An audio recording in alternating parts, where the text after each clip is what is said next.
Hello everyone. आज हम लोग बात करने वाले हैं 2023 पीवाईक्यू सॉल्यूशन। ये पीवाईक्यू सॉल्यूशन हमारा जो है construction engineering and management subject का रहेगा। ठीक है। और ये जो पेपर है ये आपका BU 6 सेमेस्टर का पेपर है। ठीक। तो हम लोग इसका जो है एक एक करके सारा सॉल्यूशन देखेंगे और कंप्लीट सॉल्यूशन देखेंगे। तो आप लोग वीडियो को लास्ट तक जरूर देखिएगा। अगर कोई डाउट होगा तो आप हमसे कमेंट सेक्शन में पूछ सकते हैं और वीडियो का डिस्क्रिप्शन जरूर पढ़िएगा।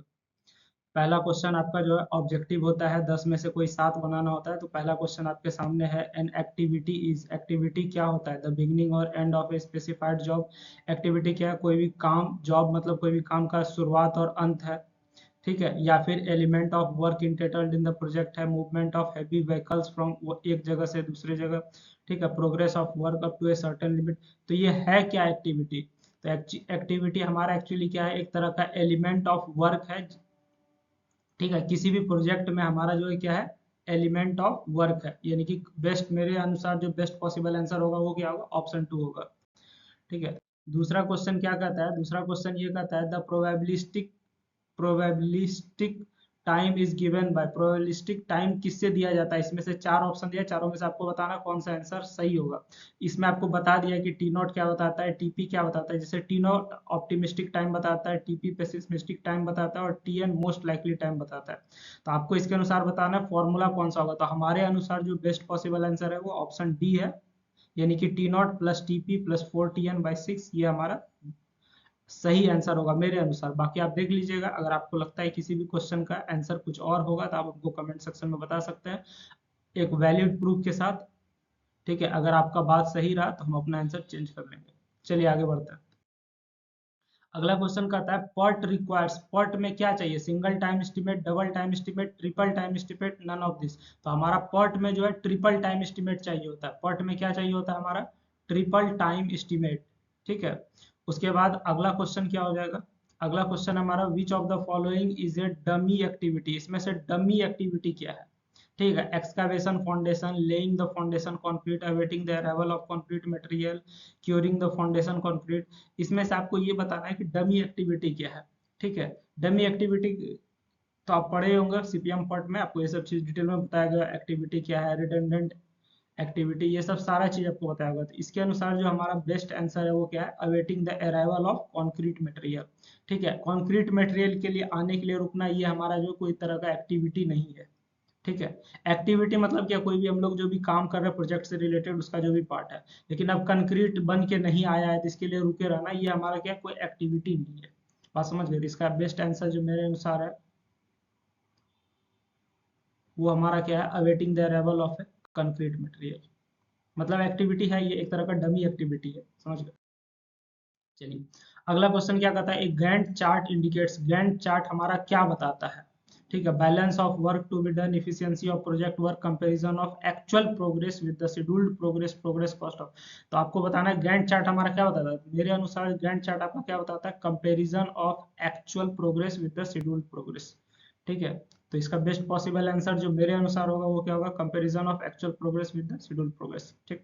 आपको एक बार फिर से कह रहे हैं, आप हमारा वीडियो का डिस्क्रिप्शन जरूर पढ़िए। आपके काम का बहुत सारा लिंक वहाँ अवेलेबल है।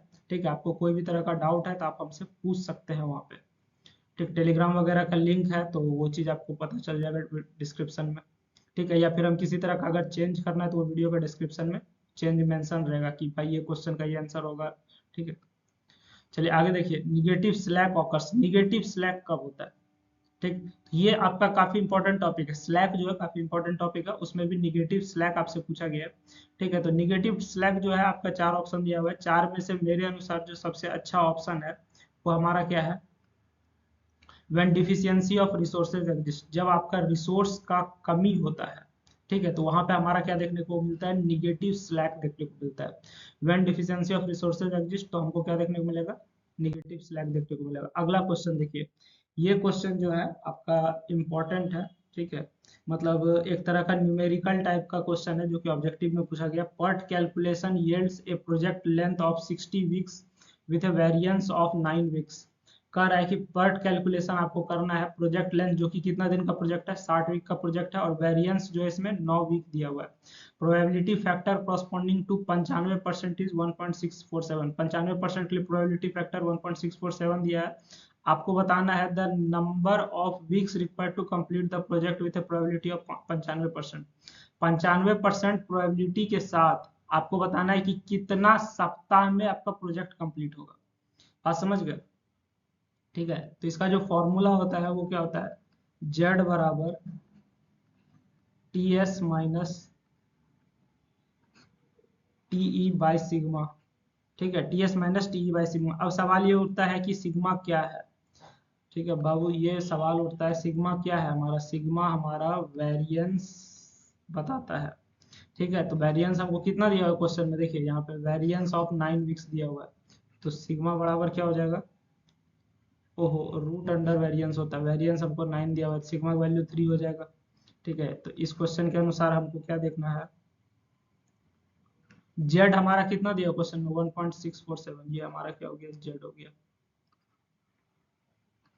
1.647 बराबर आपको क्या है, टीएस निकालना है माइनस टी दिया हुआ है आपको कितना 60 वीक्स दिया हुआ है, ये रहा टी।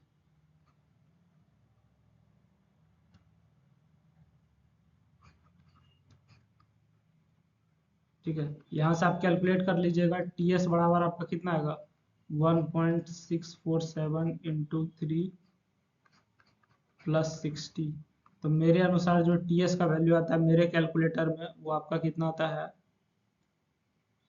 वो आता है 64.94। ठीक है, यानी कि ऑप्शन कौन सा सही होगा, ऑप्शन 3 सही हो जाएगा। ठीक, चलिए देख लीजिएगा, ये फॉर्मूला आप नोट कर लीजिए। ठीक है, ताकि आपको काम दे सके। बात समझ गए? चलिए यहाँ से अब हम लोग जो है नेक्स्ट क्वेश्चन देखेंगे। एग्जाम में हो सकता है इस तरह का क्वेश्चन और पूछ दे फॉर्मूला पे। ठीक है, तो आपको ध्यान में रखना पड़ेगा कहाँ पे क्या है नहीं है। डायरेक्ट आंसर आप जानने से अच्छा है कि आप प्रोसेस जान लीजिए, ताकि इस तरह का अगर कोई क्वेश्चन और आ जाए तो आपसे बन जाए, है कि नहीं। अगला सवाल हमारा क्या कहता है, अगला सवाल ये कहता है, अगला सवाल कहता है which of the following earth moving machines has the shortest cycle time. सबसे शॉर्टेस्ट साइकिल टाइम किसका, ड्रैग लाइन, होक, क्लैम सेल, ये सब आपका क्या कंस्ट्रक्शन मशीन है। ठीक है, कंस्ट्रक्शन साइट पे ये सब इस्तेमाल होने वाला मशीन है। तो इसमें हमारा जो बेस्ट पॉसिबल आंसर है शॉर्टेस्ट साइकिल के लिए वो क्या हो जाएगा, डीपर सोवल हो जाएगा। अगला सवाल क्या कहता है which of the following data is not required to prepare an estimate. Estimate बनाने के लिए इसमें से क्या नहीं चाहिए होता है, एम्पलीट्यूड, ड्राइंग, स्पेसिफिकेशन, रेट्स। ठीक है, तो ड्राइंग भी चाहिए एस्टीमेट बनाने के लिए, स्पेसिफिकेशन भी चाहिए, रेट भी चाहिए। एम्पलीट्यूड हमको नहीं चाहिए होता है एस्टीमेट बनाने के लिए। तो आंसर क्या हो जाएगा इसका, एम्पलीट्यूड आंसर हो जाएगा। ठीक है, अगला क्वेश्चन हमारा क्या कहता है, अगला क्वेश्चन कहता है फोर्स मजूरे कैन बी। ठीक है, फोर्स मजूरे जो है ये क्या होगा हमारा, आप पढ़िएगा इसके बारे में। ठीक ना, कॉन्ट्रैक्ट वगैरह में ये सब चीज रहता है। तो फोर्स मजूरे आपका क्या हो सकता है, एक्ट ऑफ गॉड, फायर और एक्सप्लोजन, वार्स और हॉस्टिलिटीज। तो ये सब चीज हमारे कंट्रोल में नहीं है। ठीक है, फोर्स मजूरे इसलिए तो ये हमारा क्या है, फोर्स मजूरे है। अब मान के चले आप कंस्ट्रक्शन का काम शुरू किया, आपके देश में वार शुरू हो गया। ठीक है, कंस्ट्रक्शन का काम शुरू किए, भगवान जो है फ्लड ला दिए। तो ये सब आपके कंट्रोल में नहीं, तो ये सब हमारा किसके अंडर आ जाता है, फोर्स मजूरी का अंदर आता है। तो इसमें हमारा जो है ऑल आंसर हो जाएगा, क्योंकि ये भी हो सकता है एक्ट ऑफ गॉड, फायर और एक्सप्लोजन भी हो सकता है, वार्स और हॉस्टिलिटीज भी होता है। फोर्स मजूरी एक तरीके से आप क्या कर सकते हैं, वो चीज जो आपके कंट्रोल में नहीं है। तो इसका बेस्ट आंसर क्या हो जाएगा, ऑल ऑफ द अबव, यानी कि 4 हो जाएगा। बात समझ गए? तो ये सब क्वेश्चन आप याद रखिएगा, क्या पता आपको क्वेश्चन रिपीट कर जाए, है कि नहीं। अगला सवाल क्या कहता है, सॉरी अच्छा, ऑब्जेक्टिव खत्म हो गया। ठीक है, तो अब यहाँ से हम लोग लॉन्ग क्वेश्चन देखेंगे। Describe various phases of project management. Project management का वेरियस फेज क्या है, जैसे कि हम लोग कोई भी प्रोजेक्ट करते हैं, मान के चलो हम लोग जो है कोई रोड बना रहे हैं। ठीक है, तो रोड बना रहे तो रोड हमारा क्या हो गया, प्रोजेक्ट हो गया। तो रोड बनाने के दरमियान हमारा जो भी प्रोजेक्ट है पूरा का पूरा रोड बनाने का, वो कितना भाग में बटा हुआ है, और उसका जो भी फेज है उसको आपको बताना है डिटेल में। तो प्रोजेक्ट का जो भी फेज होता है, एक सबसे पहला फेज क्या होता है, एक पहला फेज होता है इनिशिएशन, मतलब काम शुरू करना। ठीक है, इनिशिएशन के बाद दूसरा चीज जो होता है वो हमारा क्या होता है, प्लानिंग का फेज होता है। ठीक है, जब हम लोग काम शुरू करते हैं तो एक प्रॉपर प्लान बनाते हैं कि हम लोग को कब क्या करना है। ठीक, प्लानिंग के बाद हमारा जो तीसरा फेज होता है वो हमारा किस चीज का होता है, प्लानिंग के बाद जो हमारा तीसरा फेज है उस प्लान को एग्जीक्यूट करना, तो वो हमारा एग्जीक्यूशन होता है। बात समझ गए। और चौथा फेज में हम लोग क्या करते हैं, एग्जीक्यूट करने के बाद उसको मॉनिटरिंग और कंट्रोल करते हैं। हम लोग जो भी रोड वगैरह बना रहे हैं या बिल्डिंग बना रहे हैं, तो वो हमारा काम सही से हो रहा है कि नहीं हो रहा है, ठीक है, क्या गलत हो रहा है, कहीं मटेरियल ज्यादा इस्तेमाल तो नहीं हो रहा है, ज्यादा लोग काम में तो नहीं लगा, वो सारा चीज हम लोग मॉनिटरिंग और कंट्रोल करते हैं, मतलब उसका देख रेख करते हैं, ठीक है, या फिर कोई खराब क्वालिटी का प्रोडक्ट तो नहीं लग रहा। उसके बाद लास्ट में हमारा क्या होता है, प्रोजेक्ट का क्लोजिंग होता है। यानी कि मेरे अनुसार से जो है प्रोजेक्ट मैनेजमेंट में हमारे पास जो है 5 फेज होता है, इनिशिएटिंग, ठीक है, प्लानिंग, एग्जीक्यूशन, मॉनिटरिंग, कंट्रोलिंग और क्लोजिंग, ठीक है। चलिए अब यहाँ से हम लोग क्या करेंगे, ये पांचों फेज को डिटेल में समझेंगे, क्योंकि एग्जाम में क्वेश्चन आएगा आपका अगर रिपीट कर गया, तो इसको हम लोग कैसे लिखेंगे वो आपको हम यहाँ पे बताते हैं। तो आपको याद रखना है, इसके लिए हमारे पास कितना है, टोटल 5 फेज है। हम लोग एक एक करके क्या करेंगे, सारा फेज को समझेंगे अभी, ठीक ना।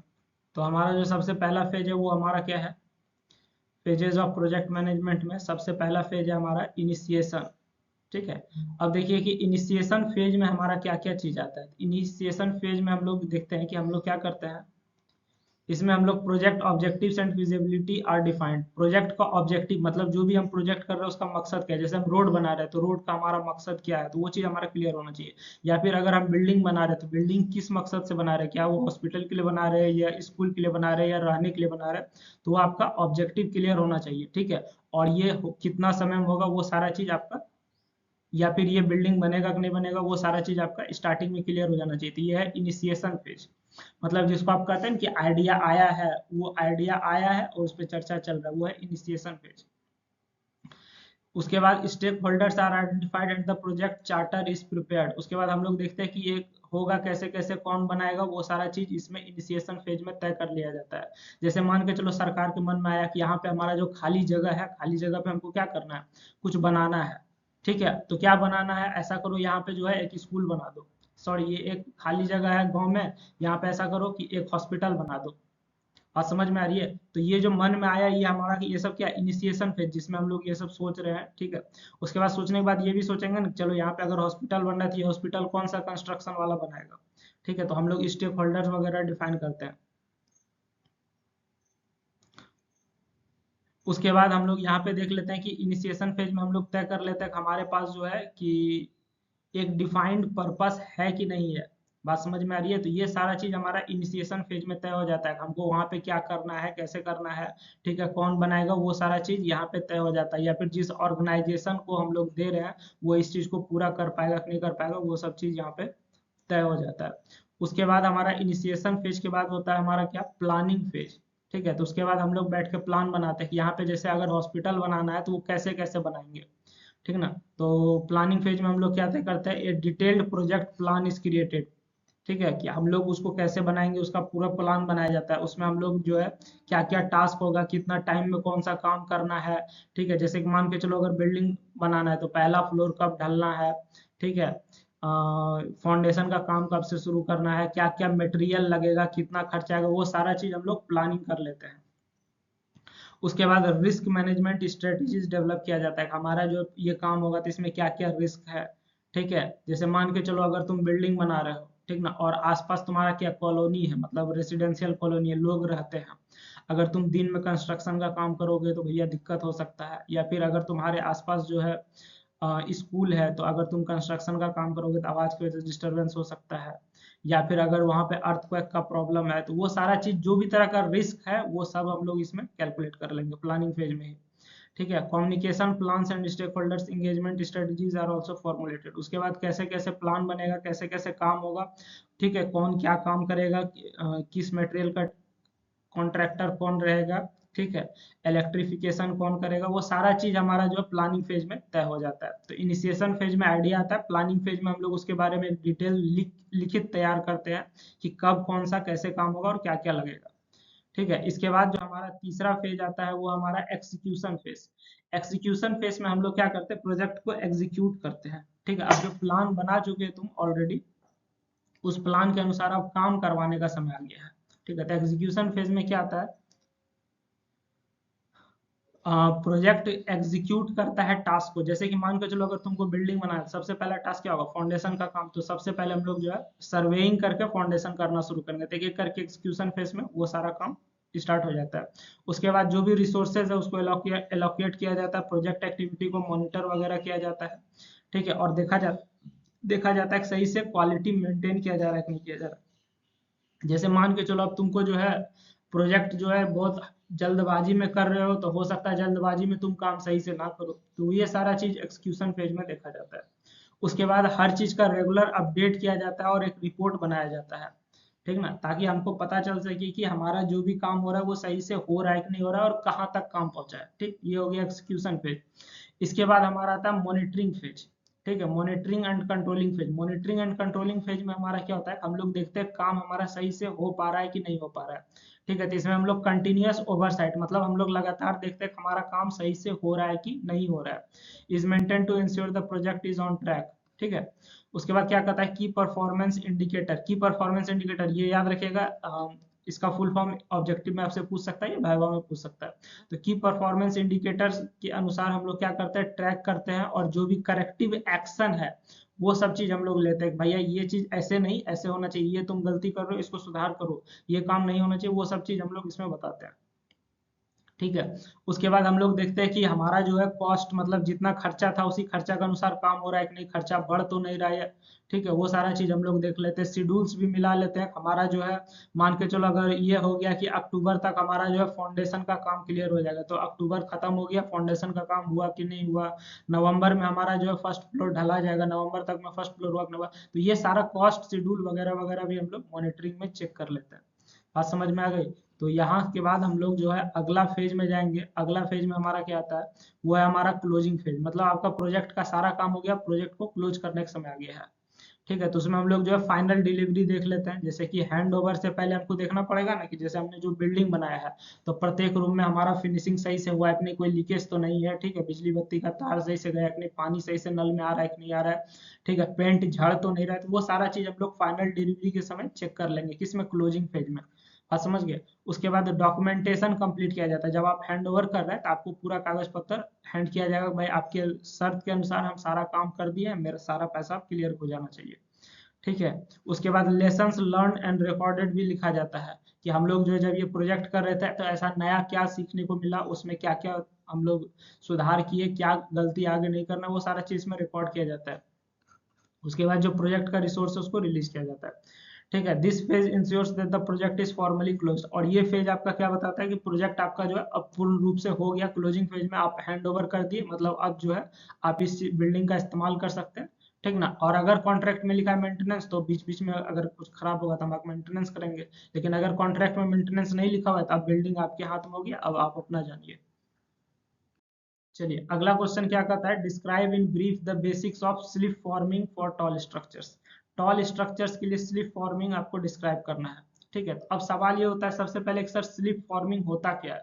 तो स्लिप फॉर्मिंग जो है एक तरह का मेथड है, कहाँ इस्तेमाल किया जाता है, constructing tall vertical structures like skyscraper, tower और सिलोस, ठीक है। तो स्लिप फॉर्मिंग एक तरह का मेथड होता है जिसमें हम लोग क्या इस्तेमाल बनाते हैं, टॉल वर्टिकल स्ट्रक्चर, जैसे कि आपका बुर्ज खलीफा हो गया, ठीक है। तो इस तरीके का जो भी लंबा लंबा स्ट्रक्चर है वो सब बनाने का काम करते हैं। स्काई स्क्रैपर जो कि गगन को चूम रहा है, ठीक है, या फिर टावर वगैरह हो गया, तो वो सब चीज बनाने का काम करते हैं किसमें, स्लिप फॉर्मिंग में। बात समझ गए। दूसरा क्या है कि स्लिप फॉर्मिंग में क्या होता है, it involves the continuous pouring of concrete into a moving formwork which slowly ascends at the concrete sets, ठीक। तो इसमें हम लोग जो है कंक्रीट का क्या करते हैं, कंटिन्यूअस पोरिंग करते हैं, किसमें, स्लिप फॉर्मिंग में, कि आपका काम जो है ऊपर से ऑटोमेटिक स्लिप होते होते नीचे आ जाएगा। As the formwork moves upward the fresh concrete underneath hardens. जैसे ही आपका फॉर्मवर्क जो है ऊपर जाएगा तो फ्रेश कंक्रीट आपका जो नीचे वाला हार्ड होता जाएगा, ठीक ना। एक सीमलेस स्ट्रक्चर बनेगा बिना किसी ज्वाइंट का, ठीक। जैसे कि तुमको बहुत टॉल स्ट्रक्चर बनाना है, ठीक है, तो हम लोग क्या किए इस तरह से, जैसे तुम देखा होगा घर में जब पिलर बनता है, ये जिसको तुम कॉलम कहते हैं, तो इसमें हम लोग क्या करते हैं, इस तरह से तख्ता डाल के, जिसको आप शटरिंग कहते हैं, उसके बाद इसके अंदर हम लोग कंक्रीट डालते हैं। तो कंक्रीट डालें, ठीक है। तो कंक्रीट डालने के बाद क्या हो गया, यहाँ पे जम गया तो अब फिर हम लोग क्या करेंगे, ऊपर जाएंगे। यानी कि कहने का मतलब है कि जैसे जैसे आप ये जो शटर को ऊपर करते जाइएगा तो आपका नीचे का कंक्रीट क्या हो जाएगा, हार्ड होते जाएगा। मतलब इसको ढालते जाना है, ऊपर जाना है। और हमको ऐसा इसलिए करना है ना, ताकि हमारा बीच में ज्वाइंट नहीं बने। ठीक है, जैसे कि हम लोग एक ही बार में तो पूरा इतना लंबा तो शटरिंग कर नहीं सकते ना। बात समझ में आ रही है? जैसे आपका बिल्डिंग हो गया 100 मीटर, बहुत लंबा हो गया बिल्डिंग, ठीक है। तो एक ही बार में तो इतना शटरिंग कर नहीं सकते, तो हम लोग क्या करेंगे, पार्ट बाय पार्ट करते रहेंगे। लेकिन काम ऐसा करेंगे कि हमारा बीच में ज्वाइंट नहीं पड़ना चाहिए। जैसे इतना तक ढाल दिए, अब यहाँ से ऊपर बढ़ेंगे और नीचे स्ट्रांग होने के लिए छोड़ देंगे, यहाँ पे ज्वाइंट नहीं पड़ना चाहिए। इस चीज का आपको ध्यान रखना है। बात समझ गए? चलिए अगला काम क्या है। अगला कहता है this method allows for the rapid construction of tall structures as the formwork remains in place and moves upward continuously rather than being dismantled and reassembled। तो हमारा जो स्लिप फॉर्मिंग होता है, स्लिप फॉर्मिंग में क्या होता है, हम लोग जो भी हमारा ये फॉर्म वर्क है जिसको आप फॉर्म वर्क है जो कि आप पिलर बनाते समय, मान के चलो तुमको अगर पिलर बनाना होता है तो इसके चारों साइड पहले हम लोग क्या करते हैं, तख्ता का एक चकोट इस तरीके का बना देते हैं। ठीक है, उसके बाद इसके अंदर हम लोग क्या करते हैं, छड़ लगाते हैं, फिर कंक्रीट डालते हैं और इसको ढलिया कर देते हैं, ढाल देते हैं। बात समझ में आ रहा है? तो आपको इसमें कह रहा है कि इस मेथड में हम लोग क्या करते हैं, रैपिड कंस्ट्रक्शन करते हैं टॉल स्ट्रक्चर का। और फॉर्म वर्क अपने प्लेस में होता है, उसको हम लोग डिसमेंटल या रीसेंबल नहीं करते, मतलब इसको खोलते नहीं, बस इसको सिर्फ ऊपर की तरफ हम लोग मूव करते रहते हैं। बात समझ में आ गई? चलिए इसके बाद हम लोग आगे क्या कर रहे हैं, explain the application of BIM in project management. BIM का क्या एप्लीकेशन है प्रोजेक्ट मैनेजमेंट में, वो आपको बताना है। ठीक है, तो बीआईएम का हमारा फुल फॉर्म क्या होता है, बिल्डिंग इंफॉर्मेशन मॉडलिंग। ठीक है, बीआईएम का फुल फॉर्म क्या होता है, बिल्डिंग इंफॉर्मेशन मॉडलिंग। तो ये एक तरह का प्रोजेक्ट मैनेजमेंट का हिस्सा है। ठीक है, ये प्रोजेक्ट मैनेजमेंट आपका सॉफ्टवेयर है। तो बीआईएम क्या है, एक तरह का वाइडली यूज्ड प्रोजेक्ट मैनेजमेंट है, जो कि हमारा इनहेंस करता है, क्या इनहेंस करता है, collaborating improving accuracy in planning and minimising project risk. ठीक है, प्लानिंग में हमको ये बहुत मदद करता है, और रिस्क हमारा जो भी है उसको कम करता है। जैसे कि हमारा कोई भी तरह का रिस्क ना हो कि हमारा पैसा घट जाएगा, ठीक है, टाइम ज्यादा लग जाएगा, तो ये सब तरह का जो भी रिस्क है तो वो सब चीज को कम करने में मदद करता है। ये एक तरह का क्या प्रोजेक्ट मैनेजमेंट सॉफ्टवेयर होता है। ठीक है, और इसमें हम लोग क्या करते हैं, सारा चीज को हम लोग यहाँ से कंट्रोल कर सकते हैं। चलिए अब यहाँ से हम लोग आगे बढ़ते हैं। अगला पॉइंट देखिएगा, तो इसमें हमको क्या फायदा मिलता है बीआईएम के थ्रू, इसमें हमको विजुअलाइजेशन में मदद मिलता है। ठीक है, विजुअलाइजेशन करने का मतलब क्या हो गया कि ये हमको जो है 3D विजुअलाइजेशन देता है। ठीक ना, हमारा जो भी डिजाइन है, पोटेंशियल इशू है, उसके अनुसार प्रोजेक्ट का क्या देता है, एक 3D विजुअलाइजेशन देता है। मतलब पता चल जाता है कि ये आपको दिखेगा कैसे मेरा प्रोजेक्ट होने के बाद। किससे पता चलता है, बीआईएम से पता चलता है। ठीक है, उसके बाद इसमें हमको क्लैश डिटेक्शन देखने को मिलता है। देखिए ये हमको क्लैश डिटेक्शन में भी मदद करता है। जैसे कि मान के चलो अगर तुम बिल्डिंग बना रहे हो, ठीक है, तो हमारा बिजली का तार हो गया, ठीक है, और पानी का जो पाइप है, ठीक, वो एक साथ पास तो नहीं कर रहा है। ठीक ना, वो सारा चीज हमको पता चल जाता है किससे, बीआईएम से, क्योंकि हमारा पूरा प्रोजेक्ट विजुअलाइजेशन हो गया, उसका एक पूरा मॉडल बन के ऑलरेडी तैयार हो चुका है। समझ गए कि हमारा कोई भी एक काम जो है दूसरे में क्लैश तो नहीं कर रहा, वो सारा चीज आपको ऑलरेडी दिख जाएगा। ठीक है, कि हमारा बिजली का तार जो है और पानी का पाइप एक साथ तो नहीं जा रहा है, ठीक है, इससे हमको कोई दिक्कत तो नहीं होगा। तो ये सारा चीज हम लोग को एडवांस में पता चल जाता है। उसके बाद शेड्यूलिंग में भी हमको मदद करता है, कौन, बीआईएम जो है शेड्यूलिंग में भी मदद करता है। ठीक है, ताकि हमको 3D मॉडल तो ऑलरेडी मिल चुका है, हमको मालूम है कि हमको प्रोजेक्ट का काम कैसे करना है। बीआईएम आप समझ रहे हैं ना, कि जैसे कि हमको कोई घर बनाना है, तो घर हमारा भविष्य में कैसा दिखेगा उसका एक प्लान हमारे पास ऑलरेडी, पूरा घर जो है ना एक 3D व्यू में बन के तैयार हो जाता है बीआईएम से। अब हमको मालूम है कि हमको काम कैसे करना है। सबसे पहले फाउंडेशन का काम करेंगे, फिर कौन सा दीवार जोड़ना है, इसके साथ साथ अगर हम प्लम्बिंग का काम कर सकते हैं कि नहीं कर सकते, वो सारा चीज आपको ऑलरेडी मिल जाएगा, क्योंकि बीआईएम में आपको पूरा एक 3D व्यू मिल चुका होता है। तो इससे हमको क्या होता है कि कौन सा काम कब करना है, यानी कि शेड्यूलिंग में बहुत मदद मिलता है हमको। बात समझ में आ गई?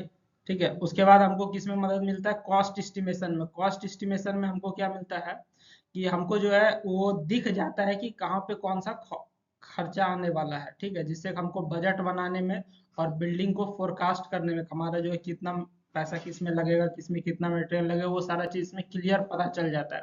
जैसे आपको 3 फ्लोर का बिल्डिंग बनाना है, ठीक है, तो आपको पता चल गया 3 फ्लोर का बनाना है, 1 फ्लोर बनाने में कितना खर्चा आता है उतना गुना 3 कर दीजिएगा, समझ गए। उसके बाद कोऑर्डिनेशन में भी मदद करता है। कोऑर्डिनेशन मतलब आप जो है आप बिल्डिंग का जो है एक 3D व्यू ऑलरेडी बना चुके हैं, ठीक है, तो आपको मालूम हो गया कि आप काम कहाँ तक पहुंचा है। ठीक, तो इंजीनियर कॉन्ट्रैक्टर वो सबको बार बार फील्ड पे जाने की आवश्यकता नहीं है, क्लाइंट को फील्ड पे जाने की आवश्यकता नहीं, वहां पे काम कोई और कर रहा है, आपको बस बता दिया जाएगा, ठीक है कि आपका जो है पहला फ्लोर का दीवार कंप्लीट हो गया। अब आपके पास 3D व्यू ऑलरेडी है, तो आप देख लीजिएगा पहला फ्लोर का दीवार कंप्लीट हो गया, मतलब कितना काम हमारा हो चुका है। बात समझ गए। चलिए अगला काम हमारा क्या है, risk management.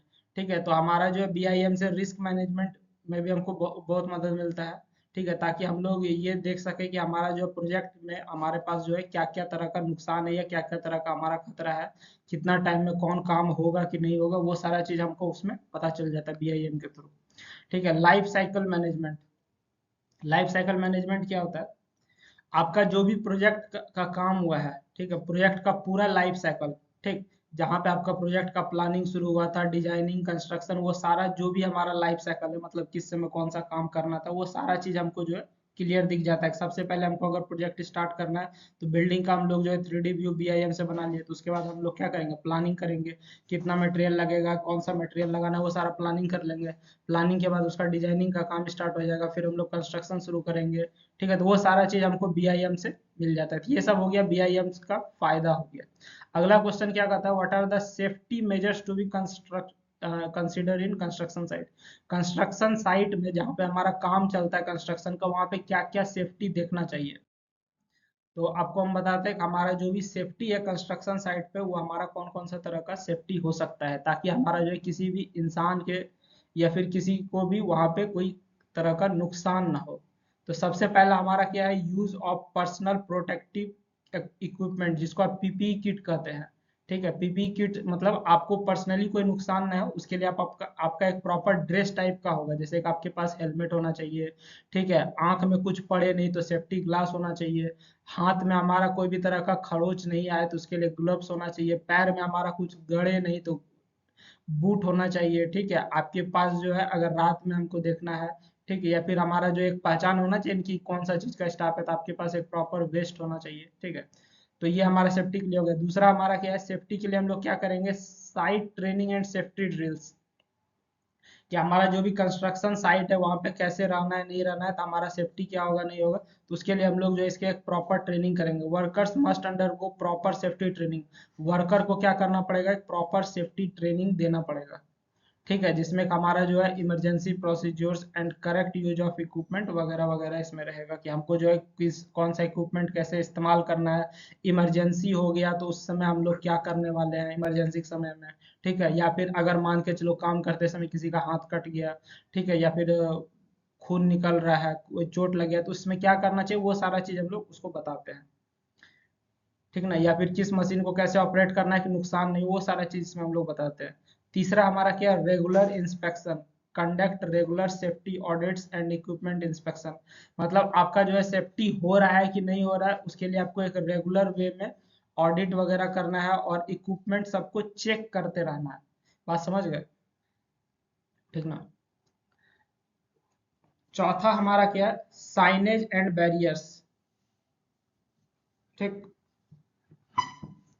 Signage and barriers कहने का मतलब क्या है, जैसे कि आपका जो भी काम चल रहा है, ठीक ना, जैसे तुम देखोगे रोड वूड पे काम चलता है या कहीं पे काम चलता है तो एक बैरियर लगा दिया जाता है, मतलब एक बोर्ड लगा दिया जाता है जहाँ पे तुमको बता देगा कि कंस्ट्रक्शन वर्क हो रहा है।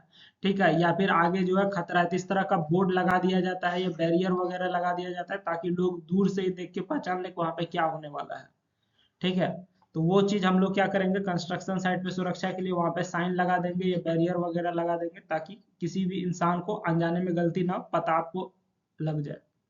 उसके बाद और क्या कर सकते हैं, सेफ हैंडलिंग ऑफ मटेरियल्स, हमारा जो भी मटेरियल इस्तेमाल होगा उसको हम लोग सेफली हैंडल करेंगे। ठीक है, ताकि हमारा जो कोई नुकसान नहीं हो सके। ठीक, और जो भी हमारा आग लगने वाला सामान है उसको हम लोग खुला नहीं छोड़ेंगे, कि हमारा अचानक नहीं आग पकड़ ले। ठीक ना, तो वो सब चीज हम लोग देख लेंगे। उसके बाद फॉल प्रोटेक्शन सिस्टम। ठीक, हमारा जो भी प्रोटेक्शन सिस्टम है उस पर हम लोग ज़्यादा अच्छा से फोकस करेंगे। जैसे कि हम लोग कोई भी स्ट्रक्चर बिल्डिंग वगैरह बनाते हैं तो हम लोग इसका folding guard rails, safety net वो सब देते हैं ना, ताकि हमारा जो कोई भी स्ट्रक्चर गिरे नहीं, ठीक है, और हमारा स्ट्रक्चर क्या रहे, सुरक्षित रहे। तो वो सब चीज़ आपको ध्यान रखना है। उसके बाद अगर आप जो है काफ़ी ऊंचाई पे काम कर रहे हैं तो आपके पास एक प्रोटेक्शन बेल्ट होता है, वो बेल्ट लगाएं कि नहीं लगाएं, तो ये सब चीज़ का हम लोग ध्यान रखेंगे। उसके बाद इमरजेंसी रिस्पॉन्स प्लान भी होना चाहिए, कि मान के चलो अचानक कुछ हो गया तो उस समय हमारे पास सुविधा क्या है, ठीक है। जैसे मान के चलो अचानक दुर्घटना घट गया तो आसपास एम्बुलेंस है कि नहीं है, ये सब चीज़ आपको देखना चाहिए, ठीक है। अगर मान के चलो अचानक दुर्घटना हो गया, अब हमारा जो है मेन टाउन से कंस्ट्रक्शन साइट 100 किलोमीटर दूर है, ठीक है, और अचानक दुर्घटना घट गया तो अब 100 किलोमीटर दूर है, तो वहां पे मान के चलो नहीं 100 तो 50 किलोमीटर दूर है, तो 50 किलोमीटर एम्बुलेंस आने में ही 2 घंटा लग जाएगा। बात समझ में आ रही है? तो वैसे कंडीशन में आपके पास वहां पे तुरंत देने के लिए क्या है, 50 किलोमीटर जाने के लिए आपके पास वर्तमान में एम्बुलेंस है कि नहीं है, आपके पास फर्स्ट एड किट वगैरह है कि नहीं, तो ये सारा चीज आपको वहां पे ध्यान रखना पड़ेगा, कि हमारा किसी भी तरह का कुछ हो गया तो आपके पास तुरंत देने के लिए क्या सुविधा है, उसको हम लोग इमरजेंसी रिस्पॉन्स प्लान कहते हैं, ठीक है। चलिए आगे बढ़ते हैं, हम लोग नेक्स्ट क्वेश्चन देखते हैं। नेक्स्ट क्वेश्चन क्या कहता है, compare and contrast CPM and पट। सीपीएम और पट को कंपेयर करना है और बताना है। उसके बाद आपको ये भी पूछ रहा है कि किस सरकमस्टांस में आप put as opposed to CPM in project management, ठीक है, आप किस सिचुएशन में पट इस्तेमाल करना पसंद कीजिएगा, किसके अगेंस्ट में, सीपीएम के अगेंस्ट में, ठीक है। तो यहाँ पे हम लोग सीपीएम पट समझेंगे, लेकिन आपको एक बात बताते हैं, सीपीएम पट समझने से पहले जो है आपको हम ये बात बताना चाहते हैं कि ये जो सीपीएम और पट के बीच का डिफरेंस है, ठीक है, ये काफी इंपॉर्टेंट डिफरेंस है, और यहाँ से मतलब क्वेश्चन रिपीट करने का चांस बहुत ज्यादा है। बात समझ में आ रही है? क्वेश्चन हमारा जो है रिपीट करने का चांस यहाँ से हमारा क्या है, ज्यादा है, ठीक। तो हम लोग पहले एक एक करके थोड़ा समझ लेते हैं, उसके बाद हम लोग यहाँ से देखेंगे, दोनों के बीच का डिफरेंस भी आपको हम बता देंगे। जैसे सीपीएम हमारा क्या होता है, सीपीएम का सबसे पहले सीपीएम मतलब उसका फुल फॉर्म आपको मालूम होना चाहिए, इसको हम लोग क्या कहते हैं, क्रिटिकल पाथ मेथड कहते हैं। तो सीपीएम हमारा एक तरह का डिटर्मिनिस्टिक मेथड है, ठीक है। सीपीएम और पट दोनों आपको बताएंगे, तो सब सीपीएम के बारे में पहले आप समझिए, एक तरह का क्या है, डिटर्मिनिस्टिक मेथड है, और ये तब इस्तेमाल किया जाता है जब एक्टिविटी का ड्यूरेशन आपको मालूम हो, ठीक है, जब आपको एक्टिविटी का ड्यूरेशन मालूम हो कि हमारा जो है कब तक काम पूरा हो जाएगा, ये आपको मालूम हो, तब आप सीपीएम इस्तेमाल करते हैं। यानी कि एक तरह का आपको क्या होने वाला है ये आपको पहले से मालूम है सीपीएम में, ठीक है। It focuses on identifying the critical path which is the longest sequence of dependent activities that defines the minimum project duration, ठीक है। ये आपको किस चीज पे फोकस करवाता है, कि आपको क्रिटिकल पाथ को आइडेंटिफाई करना है, ताकि आपको प्रोजेक्ट सही से आप कंप्लीट कर सकें, ठीक है। CPM is typically used for repetitive project. CPM कहाँ इस्तेमाल किया जाता है, रिपीटेटिव प्रोजेक्ट, मतलब जो चीज आपका बार बार रिपीट कर रहा है उसमें सीपीएम ज्यादा इस्तेमाल किया जाता है, ठीक। आपको हम इस दोनों के बीच में एक टेबल बना के डिफरेंस भी लिख देंगे, एग्जाम में आपको वही लिखना है, लेकिन पहले ये चीज समझ जाइए, ठीक है। तो सीपीएम हमारा एक तरह का क्या बताता है, रिपीटेटिव वर्क प्रोजेक्ट में ये इस्तेमाल किया जाता है, ठीक है। जैसे कि रिपीटेटिव प्रोजेक्ट में क्या हो गया, कंस्ट्रक्शन प्रोजेक्ट हो गया या मैन्युफैक्चरिंग हो गया। कंस्ट्रक्शन प्रोजेक्ट में आपको मालूम है कि अब जो है दीवार जोड़ाने के बाद क्या होगा, ठीक है, छत डालने के बाद क्या होगा, प्लास्टर के बाद क्या होगा, वो मतलब आपको मालूम है कि इसके बाद अब क्या होना है, ठीक है। या फिर आप अगर कोई मैन्युफैक्चरिंग कर रहे हैं, जैसे आप कार मैन्युफैक्चर कर रहे हैं, कार मैन्युफैक्चर में पहले बॉडी बनाया, बॉडी के बाद उसको पेंट किया जाएगा, पेंट के बाद उसमें पार्ट्स असेंबल किया जाएगा, फिर लास्ट में टायर लगाया जाएगा, तो आपको ऑलरेडी मालूम है कि क्या होने वाला है। तो जिस चीज का हमको फ्यूचर मालूम है, ये जो काम हम बार बार कर चुके हैं, वहां पे सीपीएम लगाएंगे, ठीक है। अब अगर कोई अनसर्टन हो गया, अनसर्टन मतलब कि हमको मालूम नहीं अगला स्टेप क्या होने वाला है, तो वहां पे पट लगता है। जैसे हम लोग अगर कोई साइंटिस्ट जो है वो रिसर्च का काम करेगा ना, ठीक है, जैसे रिसर्च का काम कर रहा है साइंटिस्ट, ठीक है, 2 केमिकल डाल दिया, ठीक, अब 2 केमिकल डालने के बाद अब उसको पता नहीं कि अगला जो है यहाँ क्या होने वाला है, क्या हमारा जो है वो क्या कहते हैं, अचानक से आग लग जाएगा, ठीक है, या फिर हमारा जो एक्सप्लोजन हो जाएगा, क्या होने वाला है ये आपको पता नहीं है, ठीक है। तो वहां पे हम लोग क्या करते हैं, पट इस्तेमाल करते हैं, लेकिन जहां हमको मालूम है कि भविष्य क्या होने वाला है, वहां पे सीपीएम इस्तेमाल किया जाता है, ठीक। चलिए आगे बढ़ते हैं यहाँ से। अगला पॉइंट क्या कहता है, time and cost trade offs are analysed in CPM to optimise project duration. Time और कितना कॉस्ट लगेगा, ये सारा चीज हम लोग पहले से एनालाइज कर लेते हैं सीपीएम में, ताकि हमारा जो है प्रोजेक्ट का ड्यूरेशन को हम लोग क्या कर सके, कम कर सके, या कम समय में अच्छा प्रोजेक्ट तैयार कर सके, ठीक है। तो ये सीपीएम के बारे में रफ जानकारी होगी, आप तो ऐसे पढ़े ही होंगे सीपीएम। उसी तरीके से हम लोग थोड़ा PERT के बारे में जान लेते हैं। PERT का फुल फॉर्म क्या होता है? Program evaluation review technique. ठीक है, तो ये आपसे फुल फॉर्म भी पूछता है एग्जाम में, तो आप ध्यान रखिएगा। PERT हमारा क्या है? एक प्रोबेबिलिस्टिक मेथड है, मतलब हमको भविष्य मालूम नहीं है लेकिन एक उम्मीद लेके जा रहे हैं कि हमारे साथ क्या होने वाला है। प्रोबेबिलिटी मतलब ये जो हमारा कोई भी काम है उसका होने का क्या चांस है। और CPM क्या है? डिटर्मिनिस्टिक मेथड है, मतलब हमको मालूम है कि क्या होने वाला है। ठीक है, बात समझ में आ रही है? PERT में हमको मालूम नहीं होता है, प्रोबेबिलिस्टिक मेथड है। ठीक, कि हम क्या होने वाला है ये चीज आपको मालूम नहीं है। ठीक है, that deals with uncertain activity. Uncertain activity करने का मतलब ऐसा चीज जो कि क्या होगा नहीं होगा ये हमको पता नहीं है। By estimating 3 times for each task. ठीक है, अगर आपको PERT में कुछ भी करना है तो उसमें हम लोग 3 टाइम एनालिसिस करते हैं या 3 टाइम एस्टिमेशन करते हैं। कौन सा? ऑप्टिमिस्टिक, ठीक है, कि क्या हो सकता है, मोस्ट लाइकली मतलब बार बार क्या आता है, और पेसिमिस्टिक। ठीक है, तो 3 तरह से हम लोग एनालिसिस करते हैं। आप देखे होंगे ऑब्जेक्टिव में ही एक क्वेश्चन पूछा गया था, PERT किसके साथ डील करता है, तो 3 टाइम्स उस समय भी बताया गया था। ठीक है, तो इसमें 3 टाइम में ये इसका एस्टिमेशन होता है। कौन कौन सा? एक हो गया ऑप्टिमिस्टिक, ठीक है, दूसरा मोस्ट लाइकली, और तीसरा पेसिमिस्टिक। ठीक, it is used for research and development project. ये कहाँ इस्तेमाल किया था? PERT रिसर्च और डेवलपमेंट प्रोजेक्ट में। ठीक है, where activities are not repetitive, मतलब आपको मालूम नहीं, जब आप कोई रिसर्च का काम कीजिएगा तो आपको मालूम थोड़ी कि आप क्या बनने वाला है। ठीक है, तो जहां पे आपको ये नहीं मालूम है कि आगे क्या होने वाला है, वहां पे PERT इस्तेमाल किया जाता है।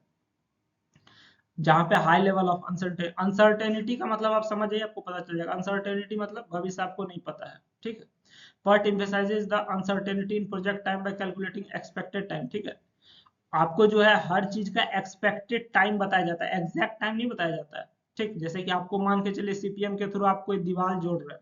ठीक है, दीवार जोड़ रहे तो आपको मालूम है कि एक दिन में कितना दीवार जोड़ा जाता है, लेकिन जब आप कोई एक्सपेरिमेंट कर रहे हैं तो आपको ये नहीं मालूम है कि ये रिएक्शन हमारा कितना टाइम में होगा। बात समझ में आ रही है? तो PERT हमारा कहाँ इस्तेमाल किया जाता है? जहां पे आपको एग्जैक्ट टाइम नहीं मालूम है, आप क्या कीजिएगा? एक्सपेक्टेड टाइम बताइएगा। ठीक है, बात समझ में आ रही है? और प्रोजेक्ट कंट्रोल कैसे किया जाता है PERT में? स्टेटिस्टिकल मेथड से, स्टेटिक्स के सहारे हम लोग प्रोजेक्ट कैलकुलेट करते हैं कि आज इतना प्रोग्रेस हुआ, कल उतना प्रोग्रेस होगा। ठीक है, तो उसके अनुसार हम लोग यहाँ पे कैलकुलेट करते हैं। तो एक रफ आइडिया हो गया कि CPM में हमारा सब कुछ पता होता है। ठीक है, PERT में हमारा कुछ पता नहीं होता है, हमको क्या करना होता है? एक उम्मीद लेके जाते हैं कि हमारे इतना समय में ऐसे ऐसे काम हो जाएगा। ठीक है, CPM हम लोग कहाँ लगाते हैं? जहाँ पे हमारा जो है आउटपुट ऑलरेडी मालूम, मतलब कोई काम हम बार बार कर रहे हैं तो हमको मालूम है, वहां पे CPM लगाएंगे।